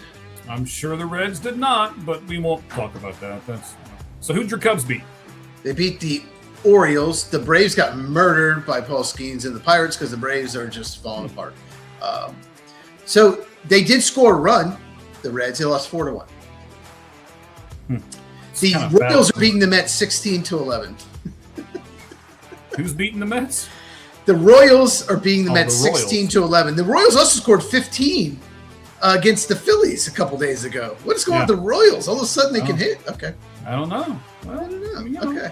They're trying to be buyers and not sellers. Well, I don't know. We'll talk about that in a couple minutes. We're gonna do every American League team and see if they are buyers or sellers. We're also going to do more than that here in our baseball talk. We're going to talk about who is ahead right now, ABS challenges as a hitter. Like I said, we're going to do a little bit of the American League as far as buyers and sellers at the trade deadline, who should be what. We're going to look at the home run derby. And then lastly here in this segment, there are 4 choices. Chase Burns, Jacob Mezarowski, Chris Sale, or Christopher Sanchez. And Cheese and I will have a discussion as to who we would pick to start the National League in the All-Star game. So that's what we're going to do right now. Can't wait to start everything. So let's get to it, buddy. Let's do it. Let's do it. Let's do it. I got to pull a picture up here. So let me take the heading off real quick. Make all these changes, and then we got to pull this picture up and we'll discuss it. Here it is. So most ABS challenges won as a batter. There's the graphic for you. We're going to pause that music in the background for a moment, and I'm going to ask you the following questions based on this graphic. So as you can see, Sal Stewart leads all batters in most won ABS challenges as a hitter. We're not talking about any other position, just as a hitter. So, Cheese, what does this say about the fact, considering that Sal Stewart's a rookie? His knowledge of the strike zone is tremendous. That is unbelievable. That he's I mean, there's no one close. I mean, at 23-15, that's like 50% higher than the next guy almost. And Jose Altuve is like 5'5". So he should be up there. His strike zone's this big. Right. And I looked up Sal Stewart. I saw this. You said this to me, and I'm like, okay, Sal Stewart, 5'9", 5'10". He's 6'1". He's 6'1". So that's tremendous. I for a rookie to have that eye, that knowledge of strike zone, it's tremendous. So you've watched plenty of baseball in your life. I've watched plenty of baseball in my life. We're going to talk about this together. What difference would you think that this could make in a game, winning an ABS challenge? I guess it depends, if it's 1-0, 0-1, maybe not. But if it's, you've seen this too, where it's 3-2 and they call strike 3 and they challenge and nope, it's a ball and you walk. Not only do you walk, you get on base, depending on maybe it's bases loaded, maybe not, but like the pitcher has to throw more pitches. So when you win a challenge, like that, you don't not only get on base or get a longer count or a better count, but you force the pitcher to throw more pitches. So I think it'd be, depending on the situation, it can be very beneficial. Yeah, and I think it's interesting if you look at this list. Sal Stewart, rookie. Mark Vientos, I believe, second or third year in the league, and he plays for the Mets. That's already given him he's already under the canvas for doing that. Jose Caballero, I believe, second year with the Yankees, if I'm not mistaken, and Kevin McGonigal, a rookie. So not much experience here. But I also think because there's not much experience here, I think, these umpires, as we showed earlier, a lot of them have been with the league for double-digit years. And I think a lot of the players who have been there double-digit years have a relationship with those umpires, and they don't want to show them up. That's kind of been the whole thing behind this. Is we've talked about this before. Is that going to upset the umpires? And I think maybe some of these rookies are just like, shoot, I'm just going to tap my helmet and see what happens. What do you think about that? I think so too, but I just think Sal Stewart's really confident. You just watch him swing, watch him play. He's a very confident hitter. I think that's kind of an underrated thing. People are like, confident. Like you could see hitters sometimes they're very hesitant. They're just trying to foul a pitch off. They don't believe they can hit this pitcher. And he walks up and he just looks confident. And the fact he wins so many challenges tells that he knows he's going to win it. And I think that's an underrated trait for MLB hitter. And the last thing that I want to ask you here, kind of going along with the same thing, do you think pitchers will now pitch these guys differently because they know that they win a lot of these challenges and they have such a good eye for the strike zone? Absolutely. Trust me, there's an analytical stat for everything. The pitchers on their iPads or iPods or whatever they give them, they're getting a list of hitters that challenge more and ones that challenge less. The ones that hardly ever challenge, well, maybe you can throw a little more outside. He's probably not going to challenge it. So absolutely, they know who's going to challenge more often than others. Okay, I agree with you. I think that's the right case as well. This is going to be an interesting exercise. That's why I wanted to do it second here. We're kind of breaking up a few of these things. We're going to talk about Sal Stewart a little bit more later on in the program. We are also going to do a couple more things here in our four-pitch talk that's presented by fivecourt.com. We'll talk about the home run derby, and we'll look at which pitcher should start the All-Star game for the National League. We'll give you four choices. And as always, all of you can comment on all of these things as we continue to go through. So wild card matchups, okay? And who should be buyers and sellers at this trade deadline? I'm going to look at a lot of different factors here, Cheese. But first I want to tell everybody the three division winners right now would be, believe it or not, Tampa Bay. Yes, they're winning. They've been having a really good stretch, yeah. They've had a fantastic stretch, 7-3 in their last 10. Even though they've lost 3 in a row, they're still 7-3 in their last 10. They won tonight. They did win tonight. Did they win tonight? Okay, so this is not counting tonight's games, obviously. The Seattle Mariners now are all of a sudden ahead in the West with a 47-44 record. And maybe the most surprising of the three, the Chicago White Sox, with a 47-42 record, are leading their division as well, the American League Central. 6-4 record. They've won their last 2, again, not counting tonight. Here's the thing, and we'll get more into this later. All 3 of these teams have a plus run differential. I know I'm big on it. Some of you are probably not. Tampa Bay plus 31, Chicago plus 26, Seattle plus 27. We'll get into this more and more and more. If the season ended yesterday, we're not counting today's games because I don't feel like we can because we've only got half the slate done already, so we're going off of yesterday. Here are the 3 wildcard teams. The third place wildcard team would be the Texas Rangers. The second place wildcard team would be the Cleveland Guardians. And the first place wildcard team would be the New York Yankees. So your playoffs in the AL would be Tampa Bay, Chicago, Seattle, New York, Cleveland, and Texas. Cheese, for this exercise, if I can get that word out, it's because I don't do it very often. I guess I never say it. So for this exercise, we're going to start at the bottom, the team with the worst record, and go up. And we're going to decide as we get to each team if they're buyers or sellers. And then, Cheese, I'm going to give you one team that you can say, fence. I'm on the fence. I don't know if they'd be buyers or sellers. I'll give you one team to make that decision with as we go along. So, Cheese, the Los Angeles Angels of Anaheim with a 36-55 record, they are currently 9.5 games out of the final wild card spot. Buyers or sellers? The Angels? Yes. Sellers, they suck. And they've got some pieces. They really do. When are they going to trade Trout? They just need to trade him. They just need to just rebuild, retool. They just need to do it. I agree. They could trade Trout. I would love for them to trade Joe Adele to a certain team that just got beat by the Phillies tonight. If you don't know, I'll reveal it now. We'll probably talk about it more. Him and Hunter Green are really good friends. So I would love for that trade to happen. But the Angels do have some pieces. I can't remember their pitcher's name right offhand, but he was in a good stretch there for a while as a starter. Soriano? I believe that's correct, yes. So they've got some, what do we want to call them, intangible type pieces. I mean, Sholowell at first base, you might be able to get something for him. I don't know, but definitely Mike Trout. I agree with you. Yeah, Trade. Sure. Listen to me. Artie Moreno. It's time to trade Trout. Marina's an idiot, though. All right, so that's the team that's in last place right now in the division.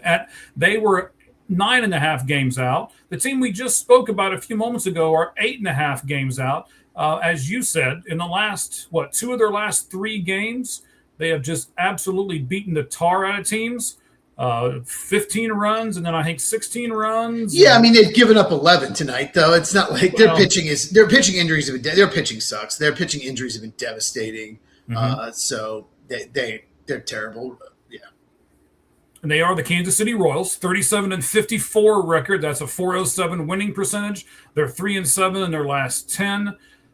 They have, so the Anaheim Angels are a -58 when it comes to run differential. The Kansas City Royals are a -71 when it comes to run differential. So as you said, yes, they scored a bunch of runs the last few nights, but they've given up a bunch of them too.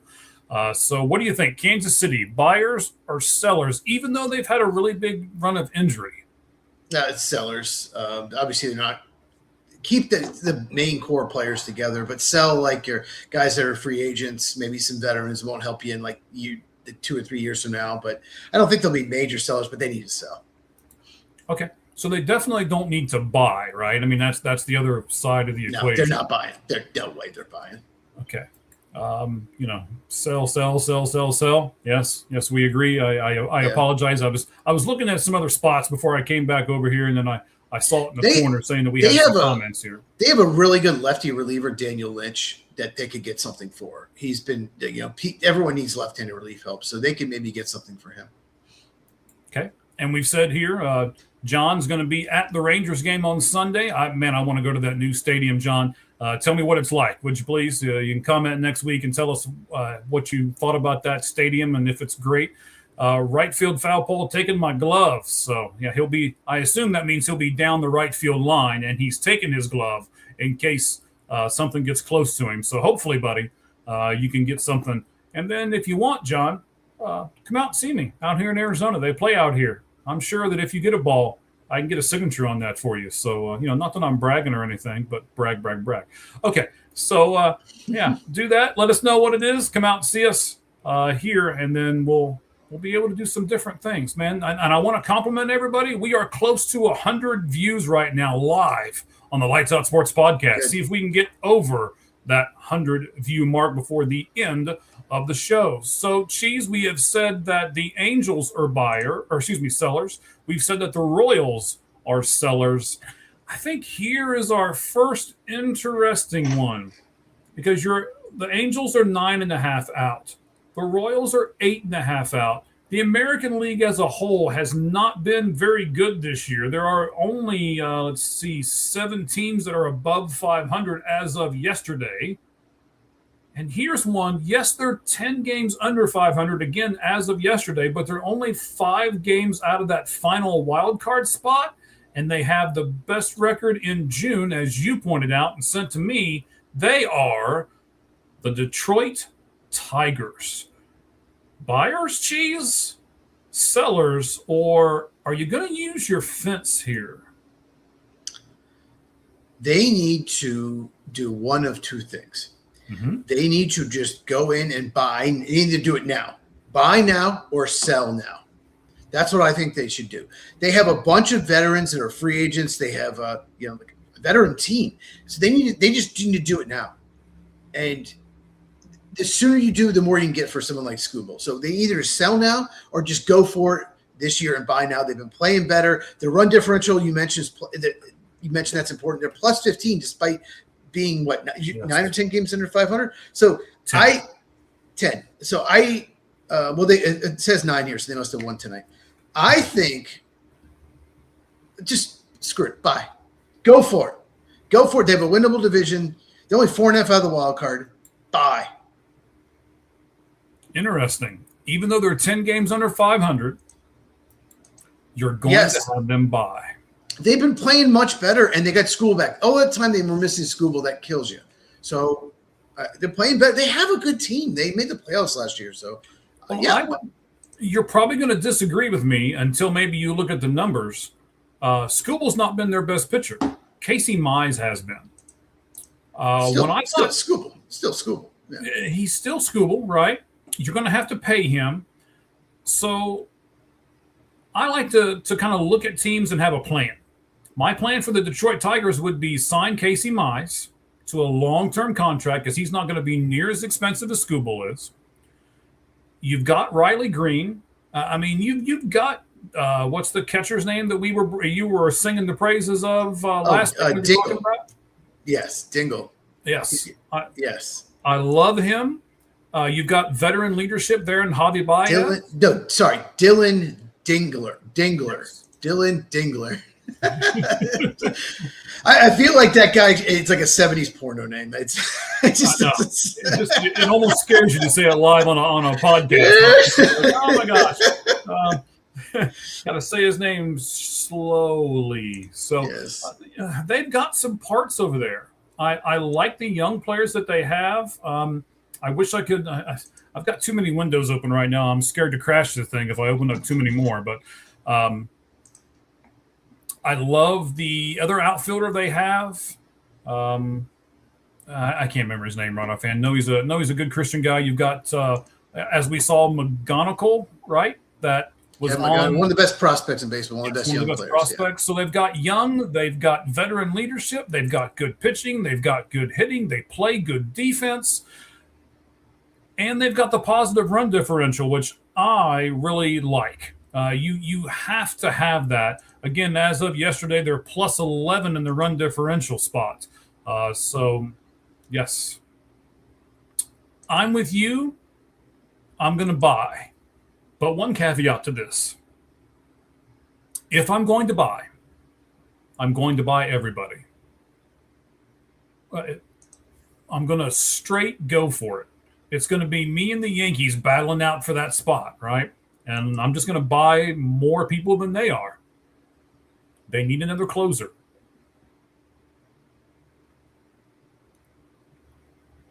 Yeah, they need Mason Miller.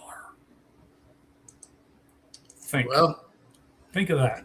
He's not good against the Cubs, I'll tell you that much. But they don't have to play the Cubs. They'll probably okay. Let's do it. I think the Tigers. I think they're going to continue to play well, and I think by the deadline, I think they'll be probably right around 500 or close to it. So I think they'll buy. Okay. And then here's the next one. This one, to me, is the most intriguing team that we're going to talk about today. And my buddy Seacott over at where I work at should be very happy that I'm about to praise his team because I've been knocking his team for weeks and weeks and weeks. And I just can't do it anymore. The Boston Red Sox are all of a sudden 40-48. They are all of a sudden 4 games back in the wild card. In their last 10 games, they are 8-2. They've won 3 in a row. And you know how I am here. Positive run differential is 5. So they are up on everybody. Here's where, for some reason, they have fallen and they have to improve. They are 17-27 at home. And they're actually 23-21 on the road. It's a little weird of a stat, but they are. So, Cheese, I'll ask you first. The Boston Red Sox, buyers, sellers? No, they've been playing better lately, but Ranger Suarez has left abductor tightness, whatever that means. It's his stomach, by the way, that thing that you only feed and never work out. Abs. There you go. Yeah, my 8-pack. I got an 8-pack. Yes, so your 8-pack. Yes, my 8-pack. From Deutsche Snacking Company, yes. Yes. Sell Boston. No. Suarez is hurt. Sell. I don't see them being a factor at all. I think it's pretty easy for me, at least. This is my fence. I'm going to take my fence right here. Okay. I like how they're playing, but they've got to do a little more for me. They got to have more than 17 wins at home. They've got a really good offense. And I just think to myself, what's going to be more and readily available this season, I believe, is starting pitching. And for a team like the Boston Red Sox that already has the offense, and if they get a couple more starters that could really push them over the edge, to me, Boston is underachieved. They haven't scored enough runs. Their lineup's underachieved, in my opinion. I think that's a bigger problem. I think that's a bigger problem. But they have underachieved, but they're doing better. So how can you say, oh yeah, the Tigers should buy because now they've got Skubal and they're doing better, and the Red Sox actually have a better record than the Detroit Tigers do, have won 8 of their last 10, and then you go, no, they should sell. Because Ranger Suarez is hurt for the Red Sox, Terry Skubal's back for the Tigers. I think the Tigers are a better team. Okay. Simple. Not simple, he says. It's simple. It's simple. I think the Tigers have underachieved probably as much as anyone in the American League. So I just think they're going to be better.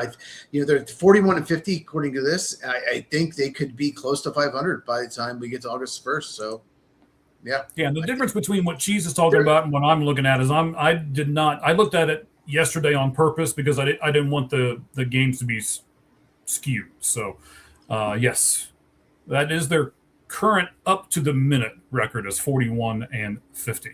Next, 4 games out.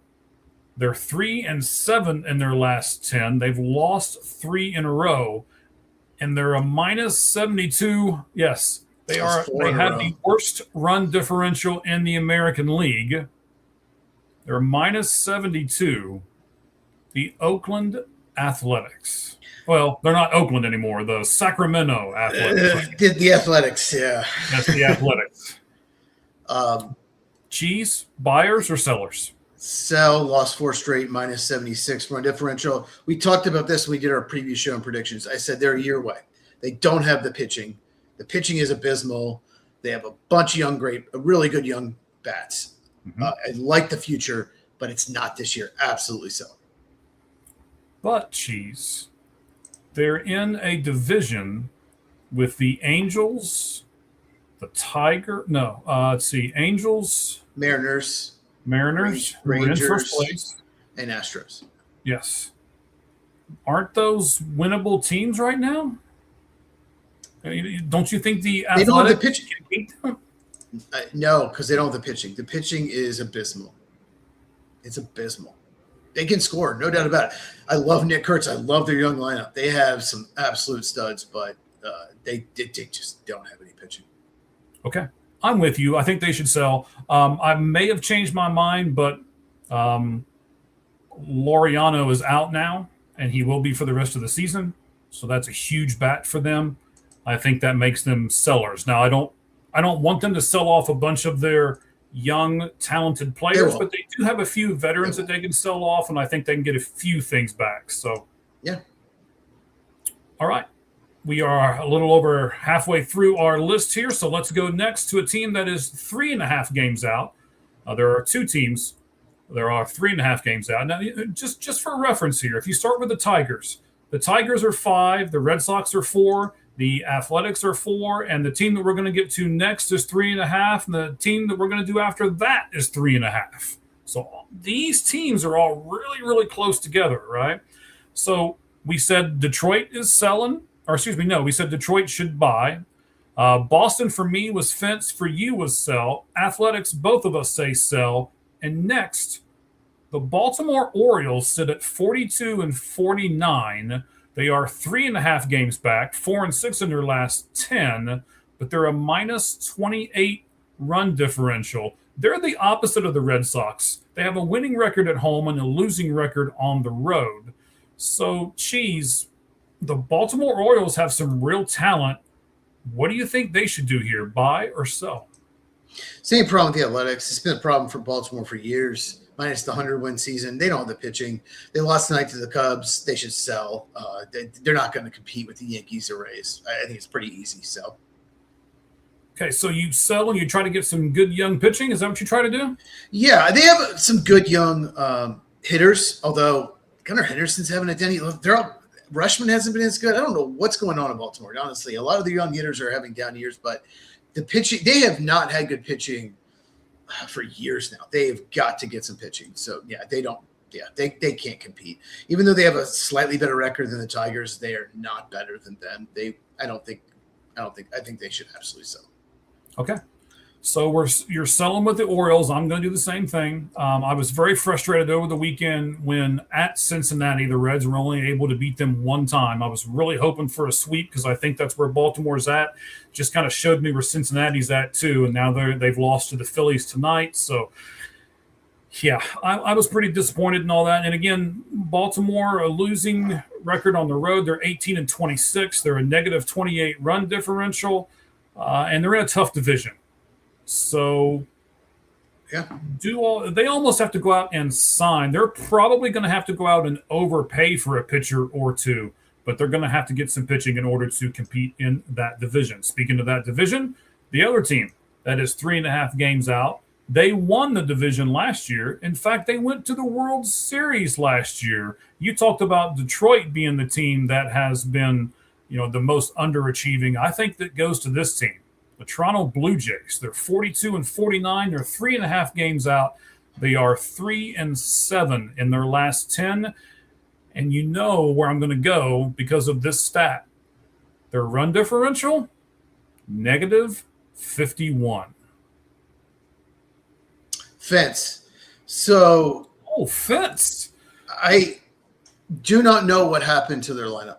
This was one of the best lineups in baseball last year. They should have won the World Series. It's like everybody but Ernie Clement is having down year. Alejandro Kirk sucks, 182. Dalton Varsho has not been very good. George Springer has not been very good. Vladimir Guerrero Jr. was one of the best hitters in baseball going this year. He has 4 home runs for this season. He's hit 263. What the heck happened? They just don't. All these guys that were really good last year stink. What the heck happened to their lineup? But at the same time, they have talent. It's a really good roster. It's one of the best rosters in baseball. Mm-hmm. So they're that team that what happens the next 3 weeks will be huge. Like they're not. I'm sure they haven't decided what they're doing, but they have got to have a good run. They've got to get back to at least 500. I don't know how far away from the wild card, like 4 games, I think, something like that. 3.5. So they're right there, but they have lost 3 straight. So they've got to have a good run. But if they, even if they play 500 the next 3 weeks, they need to sell. But I'm on the fence. I just don't know how this lineup could be this bad. Yeah, they're. I think they're the most underachieving team in the American League. They went from going to the World Series to being 3.5 games out of the wild card. Game 7, and they should have won. They blew 2 games. They couldn't hit anything with man scoring position. Anything. They get 1 hit there. They win. They blew 2 games. I mean, they really were better than Dodgers in that series. They should have won it. And now we see a team that I am shocked that they're below 500 at all. But their lineup has been a disaster. And I'm going to give you 2 names. We'll talk about this more and more as we get closer and closer to the deadline. We'll do our deadline show and everything else. The Blue Jays have veteran Shane Bieber, and the Blue Jays have veteran Max Scherzer. I think it'll be interesting to see what happens to those 2 guys as the trade deadline gets closer. Now you've got 2 teams, Cheese, that are only a game and a half out of that final wild card spot that currently the Texas Rangers hold. The first team that we're going to talk about from the Twin Cities, they're 44-47, which is a .484 winning percentage. Again, as I said, they're only a game and a half out of that final wild card spot. They're 6-4 in their last 10.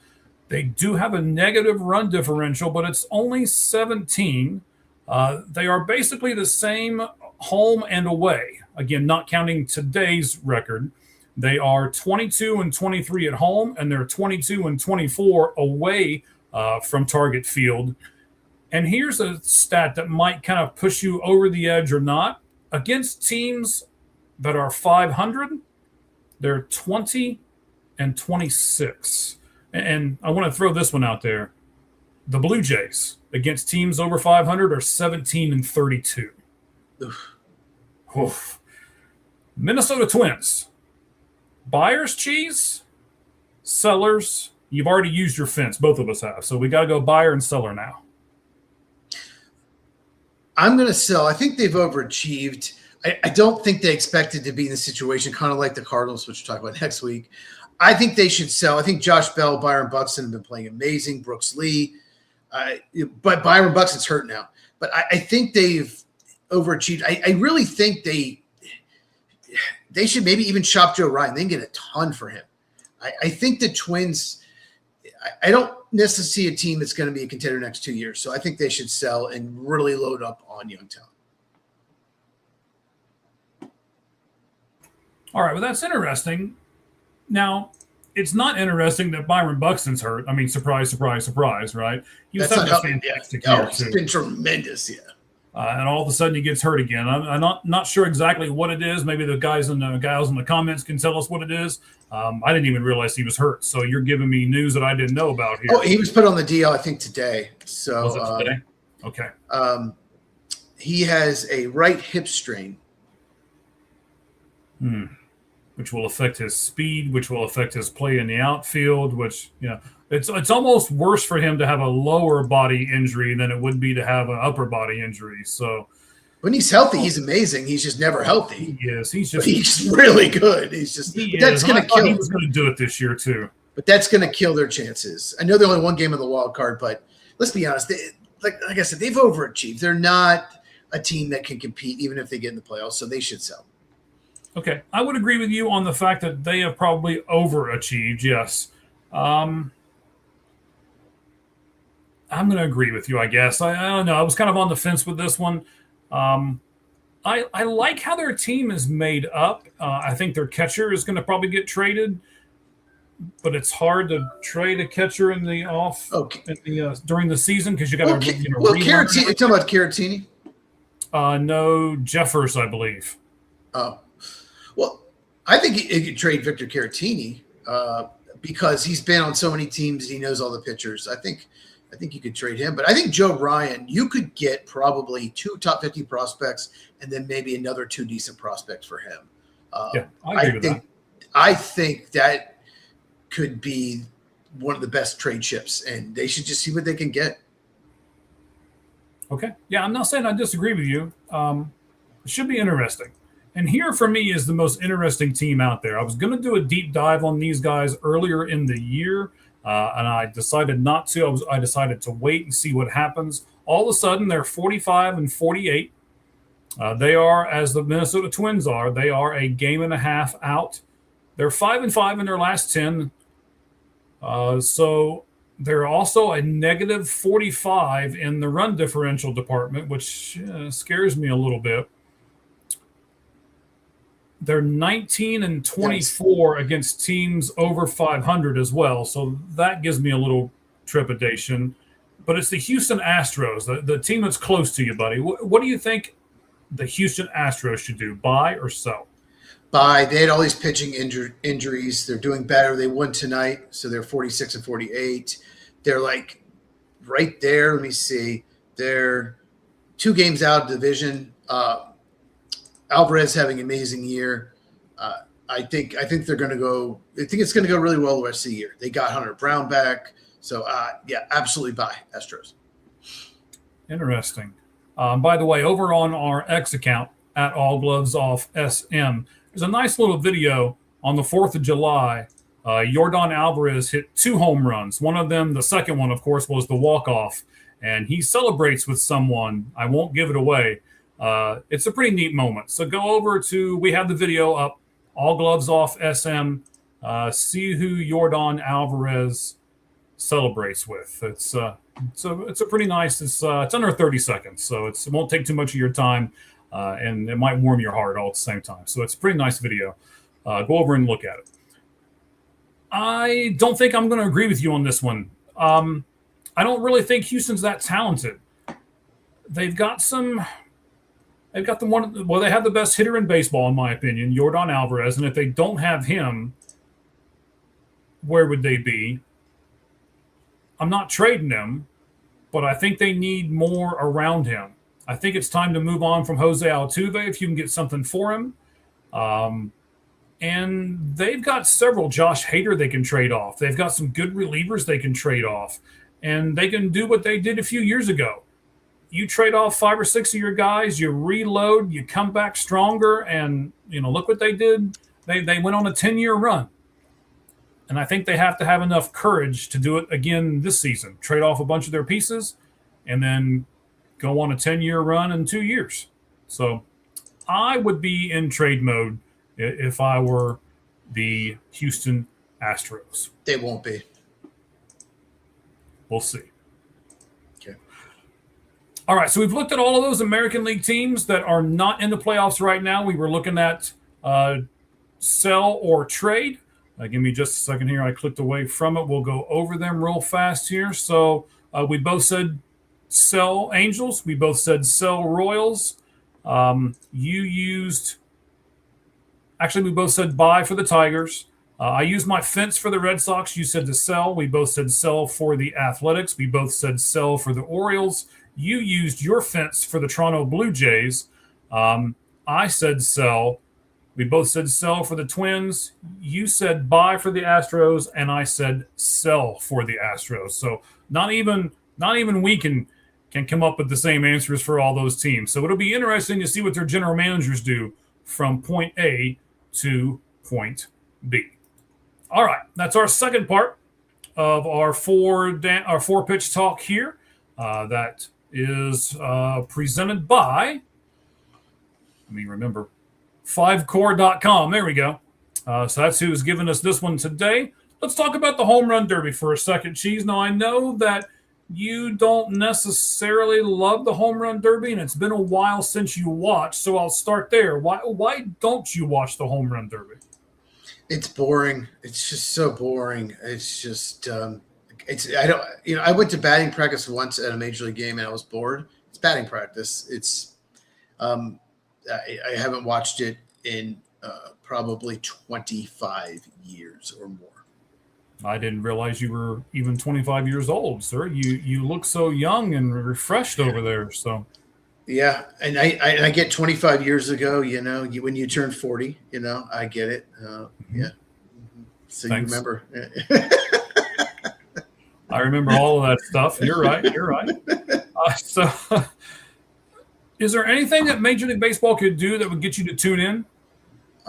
Probably not. Okay, so I enjoyed it when it was Sosa McGuire, and it turns out they were on steroids. That was fun to see them hit those 500-foot home runs. It was fun. I remember there was one in Milwaukee, I think it was, and it was just amazing. Like they were going at it and hitting it over the slide, and it was so cool. And I don't think so. I think it's just boring. I tried to watch it like a year or two after that, and it was like, I remember one year, I think the last year I watched Garrett Anderson won, and I was just like it was so boring. Like, why are we watching Garrett Anderson hit home runs? Like, so I don't. There's nothing about it that just gets me excited. What about you? I like it, and I like the changes I think that are coming. We'll talk about those changes here in the last part of this segment.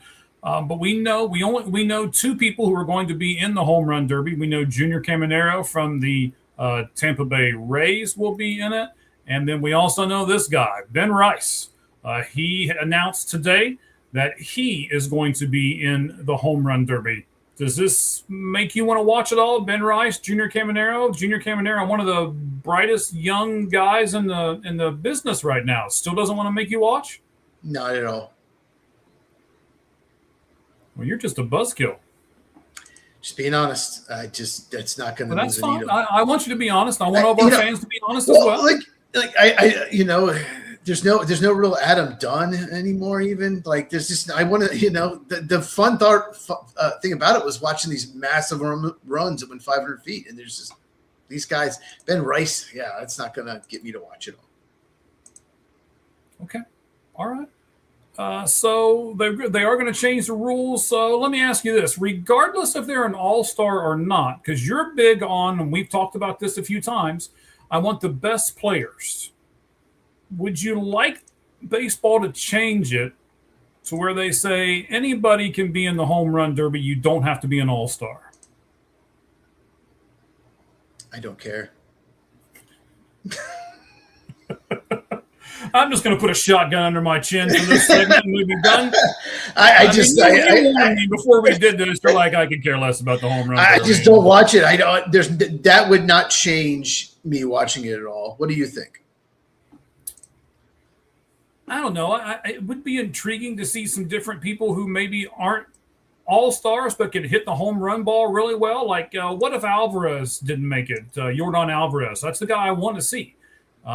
So even though he's not, or, if he wouldn't make the all-star team, that's the guy I'd want to be hitting the home runs. So I'm not saying it's going to happen, but I think the rule should be there just in case. That's the guy I want to see. That's the guy that would make me tune in. So there's a change. Well, there's a couple changes. It'll be on Netflix this year. So that's a change. I don't know how well or how bad Netflix will do with it. Probably not well. We'll see. And this year it's going to be swings, not seconds. There's no more clock this year. So in round 1, you get 20 swings. In round 2 and 3, you get 15 swings. And there's no grouping people together. Everybody starts off at the same in the beginning, and we just go. So if you then homer, though, on your final swing, you get to continue swinging until you don't homer anymore. I almost hate to ask this question, but I love these changes. What about you? Do you like the changes at all? And I'll tell you why I like them here in a second. No, because they make it more boring because they're going to take all these pitches. It swings, they're going to take pitches and take pitches. That's one of the boring things about it. So, no, I don't like it at all. But I'm not going to watch anyway. I like it because I want to be able to, if I'm a team, I think there's not as much anyway of an excuse for you to tell your player not to be in this derby. Because it's off of swings now. You're not swinging with everything you have and then swinging with everything you have 2 seconds later and swinging with everything because you're trying to win. I like the swings and not seconds part of it. Give me the 20 swings. And I understand you're saying, oh, it's boring and I don't want to do it. To me, it's not. If, and this is the big if, this is what Netflix is going to have to do. They're going to have to get some good commentators in there. I mean, I thought about asking you to do it with me until I found out that you really hate this thing. So it would probably not be great podcasting, but I like it. And I think if you can talk about interesting things between the swings, you'll be okay. It's can they do that? I didn't like the format where you were just swinging over and over and over again because the announcers would be like, okay, there it goes. It looks like it's going to go. Oh, wait, there's another one because they would hit them so fast. Because the timer was counting down. It's kind of like you in the 5 Flamin' 5 and 5, right? You would just, there's sometimes where I'm trying to almost rush you to make sure you get there in the 5 minutes and you want to keep talking about a subject. Yeah. So I like this format, and I think this format will be better for the player and it will be more entertaining for the fan who watches it. So that's why I like it. It's the home run derby. You're not real big on it. I like it. It'll be interesting to see how it all shakes out. Here's the fourth thing on our 4 Down Territory brought to you by 5court.com. It is this. Let me again take this off the top because I got a picture to put up here, right? Here are the 4 guys. Which National League pitcher should start this year's All-Star game? Now, Cheese, don't answer because I wanna hype this up a little bit. First question for you: how many more chances will Chris Sale get, and do you think that should influence people to vote him in? I don't think it should influence the decision. Look, Chris Sale is, he's aging like fine wine. He's pitching amazing. And, when pitchers get older, one thing I try to look is how are they getting people out? Are they missing bats still? Or are they just smarter than the hitter? Are they changing speeds? He's still missing bats. It's like when Verlander and Scherzer got into their mid-late 30s, they were still missing bats. They're in their 40s now. That's what I want to see. And Sale's still missing bats, so he could be good for several more years. It's amazing how good he is. Okay. I mean, I'm not going to disagree with you on the whole missing bats thing, but I wonder if it's looked at as he's the oldest guy here and he might not have too many good years left, and we should give him an all-star start this year because of that. I don't know. I don't know how it's all going to shake out. So let's look at the second part here. Burns and Mizorowski will both get more opportunities, kind of the opposite of Chris Sale here. I think both of them will get more opportunities to start.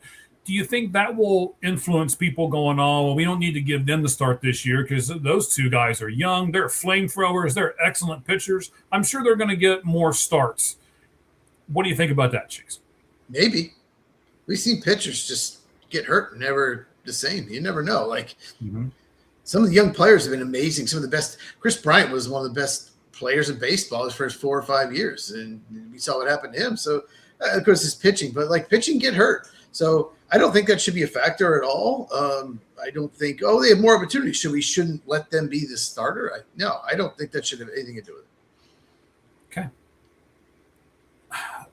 I think that is going to have something to do with it when everybody picks and we figure out who this starter is going to be, but we'll see. And by the way, for those of you who don't know, there's no fan vote here. There's no player vote here. This is the manager's decision as who will start this game. Thirdly here, and then we'll reveal who we think should do it. Before we do our batting cleanup here, presented by ForwardFan.com, we'll do that here in just a moment. Sanchez might not even be the best pitcher on his own team, but it would be special to let him start it because he's a Philadelphia Philly and it's in Philadelphia.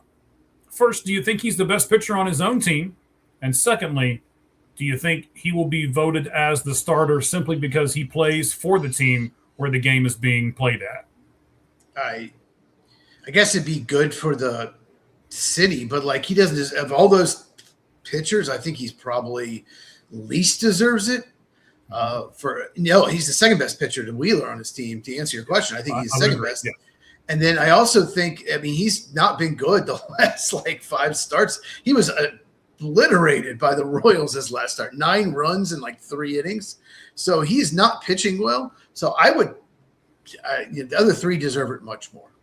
Okay, so then let's do that. Let's eliminate Christopher Sanchez because I agree with you. I watched him just get pounded by the Royals the other night. He's not been good over his last 5 starts. There's no need to go through the numbers. We can just say that and move on. If our fans want to know, they can go over and look at his stats whenever they want.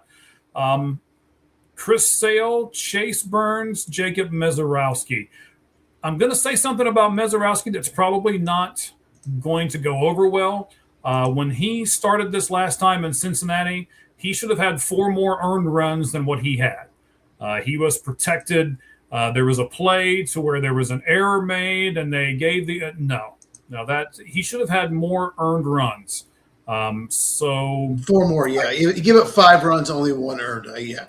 Right. And when you give up the 4 more earned runs, that would make a huge difference in his numbers. I kind of think he's the darling right now, and he's almost protected. So I'm going to hold a bias against him and say I don't want Mezorowski starting. So now I'm going to narrow it down to Burns and Sale. Cheese, who do you want to start? Well, I think Mezorowski should still start despite that. I don't like the Brewers. I've never liked the organization. I don't like them at all. But I think Mezorowski should start. His strikeout number is amazing. He's been terrific. Maybe he's been a little more human lately, but I think he's been the most dominant of those 4 pitchers as far as this year. So I know you eliminated him, but as much as I'd love for Sale, I'm a Braves fan. I'd love it for it to be Sale, but if I was the manager, I would pick Mezorowski. All right, well, if I'm the manager, I'm going to go with Chris Sale. I want my experienced guy out there because the nerves, the butterflies, all that kind of stuff. I would go to Chase Burns and say, you will pitch in this game. I would go to Jacob Mezorowski and I will say, you will pitch in this game. I would go to Christopher Sanchez and says, I'm saving you to the end in case we go to extra innings. But that's what I would do. I think the 2 young guys should be happy with being all-stars and should be happy with being able to get out there and pitch on that mound. And we let Chris Sale, because of his veteran leadership and those other things that I've already mentioned, if I was picking and I was the manager, he'd be my guy to start. I would love it. Okay, excellent. I appreciate your feedback. We appreciate everyone else's feedback, and you can certainly do that on our chat right up there in the top right-hand corner. Just click on it. As long as you're talking about what we are talking about, then we will certainly do that for you. ForwardFan.com is who presents our final segment of the evening, our batting cleanup. Are you an MLB fan? We here at All Gloves Off Sports Media are, and we want to help you get cheap seats to the World Series. How do you do that? You not just plan ahead, you forward fan plan ahead. So let me explain. You can go to the scan code that we have. We'll have that for you. You can go to forwardfan.com. It is /AGO10. That gets you 10% more off of these tickets from forwardfan.com. You go there, you go to forwardfan.com, you click on it, and you choose which event you want. They do have World Series available, NBA Finals, Stanley Cup Finals. They do have NCAA basketball championships, and of course, that big game that we can't really refer to by its real name that'll be played on February 14th. You then select your venue. You select your event that you want to go to, and then you select your team. And then you just lock in your price. Here's an example. So the Chicago White Sox were $10 a ticket when everything first began here with fanforward.com at the beginning of the season. Now they're in first place in the AL Central, and they've jumped from $10 to $70. Now, regular ticket prices are still going to be $1,500 plus. But, ladies and gentlemen, you should go get these tickets before they increase even more. We made it easy for you. So you just go to www.forwardfan.com /AGO10. You get that extra 10% discount at the checkout. And if you fan forward ahead, you can lock in cheaper prices to the best sporting events, as it's brought to you by All Gloves Off Sports Media and the Lights Out Sports Podcast. All right, Cheese, let's get to our last segment here, buddy. It is batting cleanup. I will leave that right there for a moment. Take this picture off because I've got another one to put on here. So let's remove this one. And, man, I love this. I texted this over to you. I love what this little kid did. I don't know how much of it you're going to... Yeah, you can see most of it right there on the screen. But I've got it pulled up here on another spot so that I can read this to you guys. Well, first of all, before I read it, Cheese, what do you think about this? This is... it says that Justin Steele got emotional after receiving this get well card from a young fan. The fan signed it there at the bottom. What do you think this did to Chris Sale when he reads this from a fan? Well, Chris, I don't know what it did for Chris Sale, but Justin Steele. I don't know why I said Chris Sale. I think Justin Steele, he hasn't pitched in a year and a half, more than a year and a half. He's had a setback. He's probably frustrated, and he's probably seen some stuff on social media. The fans are not happy. When are you going to pitch? When are you going to pitch? And then you see something like this, very positive little kid just wishing him the best. It probably – it makes him feel amazing. It makes him feel like, this is like all the hard work I'm doing. This kid's looking up to me. This kid's, wishing me well. I think it's amazing. Yeah. So it says, "Dear Justin Steele, I'm not looking for an autograph." That would never be how I would start out one of these. But he says, I wanted to write you a get well soon card. I have been a diehard Cubs fan since the moment I was born. I watch the Cubs all the time, and it's much more exciting when you are pitching. I can't wait until hang on, let me click this and get this a little bigger for me. I'm old. I can't wait until the second half of the season when you are expected to return.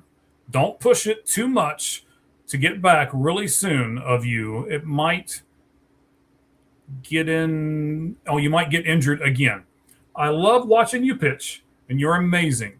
I love this last part. I don't know if you believe in God, but I do, and I am praying for you. From Tommy Lynch, I believe Orchard Park, Illinois is the name of the town. So, yeah, I love this, man. I really thought this was pretty neat. I wanted to put this up here. Just as an encouraging thing. I mean, most people, as you said, most people get on social media and they rip people and they tear these players apart. Here's a young man who was saying, hey, don't rush it. I love you, but, do what's best for you. And whenever you get a chance, come back and see us. And I love how you pitch. And I mean, when Steele reads that, that's just, man. I mean, what does that have to do to him? It's one of those things. I'm sure he's gonna. If it was me, I'd frame it. It's a really cool moment, and I wanted to make sure that we brought this up. Yeah, let's forget all the spelling errors. Well, I mean, he's a kid. All right. That's why it was a little hard for me to read a couple spots of it. I'm like, okay, what's there were many spelling errors. Yes. You're just a grump today. All right. You don't like the home run derby. You don't like. I mean, there's a lot of things I don't like. Do you want me to start the list? We'll be here for another 10 hours. All the things I don't like. No, I do not want you to start the list. Well, let me do another one here. All right. Sal Stewart, our buddy here. We said we were going to talk about him later on. Here's Sal Stewart's quote on being named to the All-Star game. I hope you're a little more positive with Sal over here. He says, "This is a dream come true. I would watch the All-Star game every year with my dad. I called my dad. He started crying. Hopefully, a kid back home can sit with their dad and watch me play." What do you think of that statement from Sal Stewart? It's awesome. It's just like, as a kid, like he was watching All-Stars and just hoping that he would be that, and then he's there, and so he's thinking about the same thing. The kids that are going to watch him wanting that. So yeah, I think that's amazing. And as a rookie to make it, it's really hard to do. Like 2 or 3 rookies, maybe a year, make it. So it's pretty amazing. Yeah, instead of thinking about himself, right? Instead of saying, "Oh, I'm probably going to get a bonus out of this." So, I deserve this. I deserve this. I've been awesome this year. Yeah. Mm-hmm. Yeah, I think this is refreshing. And I wanted to put this up here on our batting cleanup presented by ForwardFan.com to kind of, there's more of these that I'm going to do. I may try to do this a little bit more often. I like kind of the feel-good things, and I think that I need to give you a bunch of feel-good things so that, you're not as grumpy. I will find something critical about it. I will. I'm really surprised you didn't find anything critical about that one. You should ask Shauna when we watch movies together. Every little thing I point out I have wrong with the movie or the TV show. How does that woman stand you? I mean, but do you know the Cubs have one All-Star? One guy, one player. Do you know that? That's it. I did not. Who made it for them? Pete Crow Armstrong. That is it. That is their only All-Star. But you know what? I was like, what? And then I looked at the team, looked at the stats. I'm like, okay. Yeah. I mean, Ben Brown probably would have made it, but he's hurt. So there you go. No one else really deserves it. All right. Crazy. So it's a little saddening to you, but is it true? Is that what you're saying? It is. Yeah. PCA obviously deserves it. He should be starting, but there's no one else on that team that's healthy that I think deserves it. So they got it right. Nico Horner? No, he is not. He had an awful June. He got hit on the head and just hasn't quite been the same. A lot of weak contact. I don't know what's going on with him. It's been a little bit better lately in July, but he had an awful June. Interesting. Okay. Michael Bush hasn't been as good as last year. Dansby's been a great defensively. Hasn't hit minus a 10-game stretch. Right. He had an unbelievable 10-game stretch. Unbelievable, but other than that, he hasn't hit. Bregman's been a little better this week, but he hasn't been great. Seiya Suzuki's been up and down. Ian Happ, just his bat's not been great at all. Yeah. Okay. You're proving your own point there. I like it. So no one in the bullpen, definitely not. No one in that bullpen. No. It's the same thing for the Reds. Nobody in that bullpen. But no. Yeah. Okay. James Wood. It's not Woods, by the way. I hear a lot of people say Woods. It's not Woods. It is James Wood. It's not the 70-something-year-old actor. No, it's not. So he has 16 more runs scored than any other current player this season. The only other 2 players younger than 24, which Wood is 24, to lead MLB by 16 or more runs since 1900 at this point in the season were 2 pretty famous guys. Mike Trout back in 2012, and a guy that you're going to tell me that I remember, Ted Williams in 1940. You remember How his impressive rookie year? has James Wood been this season, Cheese? He's a dude. He's huge. He's like 6'6", 6'7", but he's got tools, and he's good. It's not just like tools. Oh, can he develop? He's already good. He was good from when he was called up. He's got easy power. He takes a lot of walks. He's just a stud. He's going to be one of the best hitters probably in baseball for the next decade. So remember his name, James Wood. Not getting enough recognition probably because he's on the Nationals. But the Nationals are doing pretty good. We'll talk about the But National no one's talking League about teams. them. They're not getting national televised games. No one's talking. They weren't expected to be over 500. They are. But Nationals are trending up. Young team, but he and CJ Abrams at shortstop too. Two of the best young hitters in the game. So the Nationals have pieces. Right. Okay. You know that I'm a big wrestling guy. We don't usually talk about it on this show. Don't roll your eyes at me when we talk about it here at the end. No, I read what it's about. We should talk about it. Yeah, we should talk about this. Yeah. I'm glad you're not that grumpy. Okay, good. So let me add some. I'm not going to pick holes at this. I'm not. No, not doing that. I'm not a monster. Well, I don't know. Anyway. All right. So let me make sure that I get the name correct and go to another spot here. So this is Scarlett Guillen, I believe is how you say the last name, Guillen. The top picture there is Scarlett. She's on the top in the center. Charlotte Flair, the WWE wrestler, is on the right-hand side of your screen in that top picture. That's Ric Flair, her father there to the left, and then Scarlett's sister is who Ric Flair has his arm around. The bottom left and the bottom right are both Scarlett again. So let me explain this story to you here real quick. Hopefully I won't choke up on this one because this one, this one's going to get me a little bit if any of them do. So Charlotte Flair, this is 8-year-old Scarlett. She lost her battle on Monday to a deadly brain tumor. Here's a huge story behind it. Charlotte Flair was injured, was getting a divorce, was really down on her luck. The fans were really getting on to her. She was, we'll just say she was down. And at that time, she found Scarlett.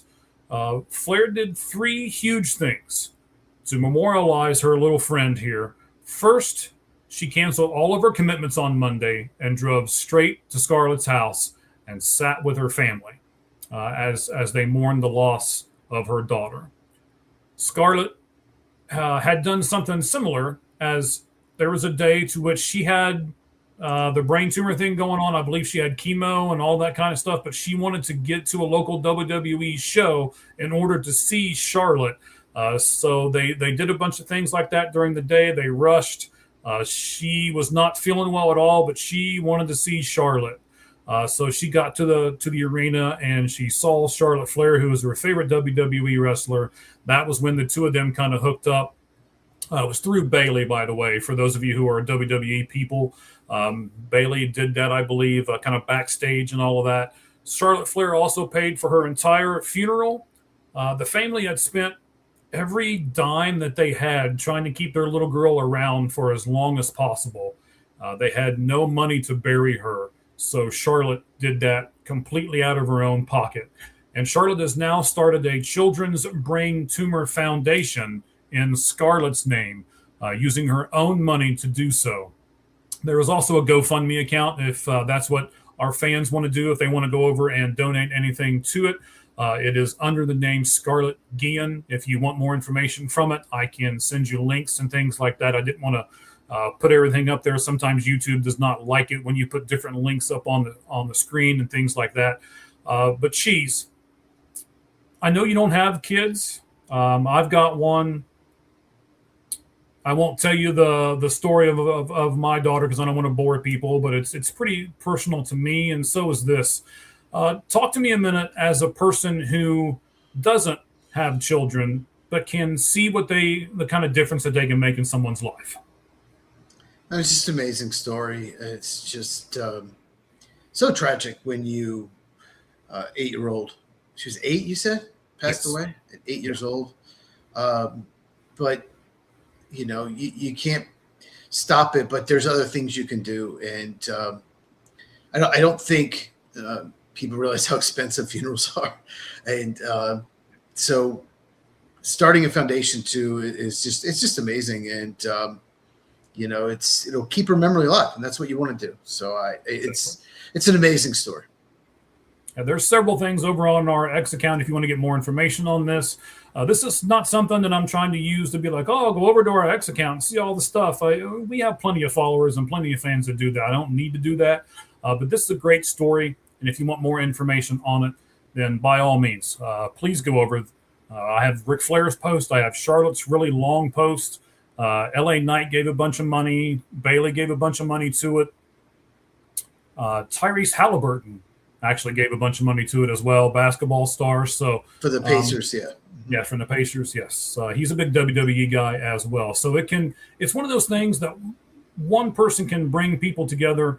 I would encourage you to read what Charlotte Flair says about you, or says about her. But gentlemen, you might want to do it like alone in your car with nobody else around. Because if you can make it through it without a tissue, I'll give you all the kudos in the world. It's a fantastic story that I wanted to kind of bring light to, even though we usually don't do anything WWE related on the Lights Out Sports podcast. I wanted to do it this time because of the situation and what it means. All right, so that's the show. I know sometimes it's like, again, we want to know what you guys want us to do. Talk to us. Go over on our social medias. Cheese, give us yours. Where are your socials at, buddy? Right there, at Football Cheese on X. And then Football with Cheese on YouTube is my channel. No with in the X account. So just go subscribe to the YouTube. And let me know, too, when you go over my YouTube channel. There's 3 weeks to training camp. I'm trying to find videos to do. I need some ideas. So just don't say, hey, give me your top 10 quarterbacks. Please don't. People were begging me last year, so I did it, but I'm not doing it this year. We might do a special, me and Mike. We'll see. We might do a special where we record, maybe our top 20 quarterbacks. But, go to Football with Cheese, CHEZ. Yeah, so we're trying to keep the podcast a little shorter. So you probably noticed that we cut the Lights Out list off of the end of it. It's one of the ways that we've decided to keep it shorter, but still bring you some great content as well. How are we going to do that? Are we going to do it on a separate show? Are we going to do it live? Are we going to record it? We're talking about some different things. Do you want to add anything to that show? So, you know what? We're going to give you guys the ability to give us some suggestions on that. So direct message us on either one of our social medias, especially on X. You can leave comments on the YouTube channel as well as to what you want us to do, either on Cheese's YouTube or on the All Gloves Off Sports Media YouTube channel. And we appreciate each and every one of your comments and each of you joining us today. Cheese, do you have any final thoughts before we let everybody go? Yeah, sorry, we did not do a full 2 or 3 hour, 4 hour MLB draft preview. I apologize for that. Mike just didn't want to do it, apparently. Yeah, it was all my fault. But the MLB draft is this weekend. I will watch. Most people do not, though. And we will talk about it next week as to why that is. We will. We need some suggestions from you, and we're going to do it too. How can Major League Baseball make their draft as interesting and as buy-in worthy as the NFL does with their draft, or even the NBA does with their draft? Because I would say of the 3 major sports, baseball has the lowest participation with their drafts. So why is that? And how can they change it? We'll talk more about that next week. We will also do our buyers sellers on the National League. We'll do that next week as well. There was one more thing we were going to talk about. I told you I should have wrote it down. I have to go back and rewatch the show. Gosh, I have to torture myself twice. So we did say we were going to do another That's thing. Lovely. Do you remember what it was? No, I've forgotten by now. No, it's okay. Yeah, it's all right. We'll figure it out, and we'll make sure we do it next week. Right here. If you're watching this tomorrow, if you're watching this not Tuesday night, just send us a message and let us know what Mike said. Right? Because Mike can't remember. Message us on X. We appreciate it. Appreciate everyone watching, everyone who commented. Let's go. Yes, let's go.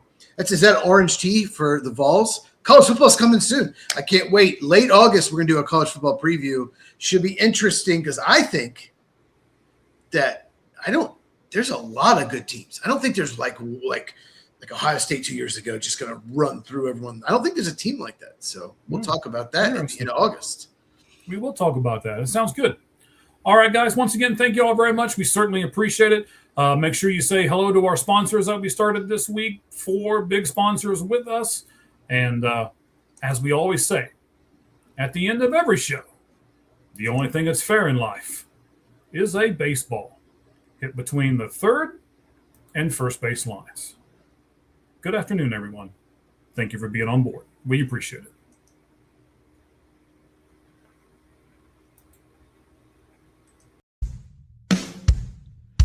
If you don't stay down and you never quit, come on over here and sit on the far end of the bench.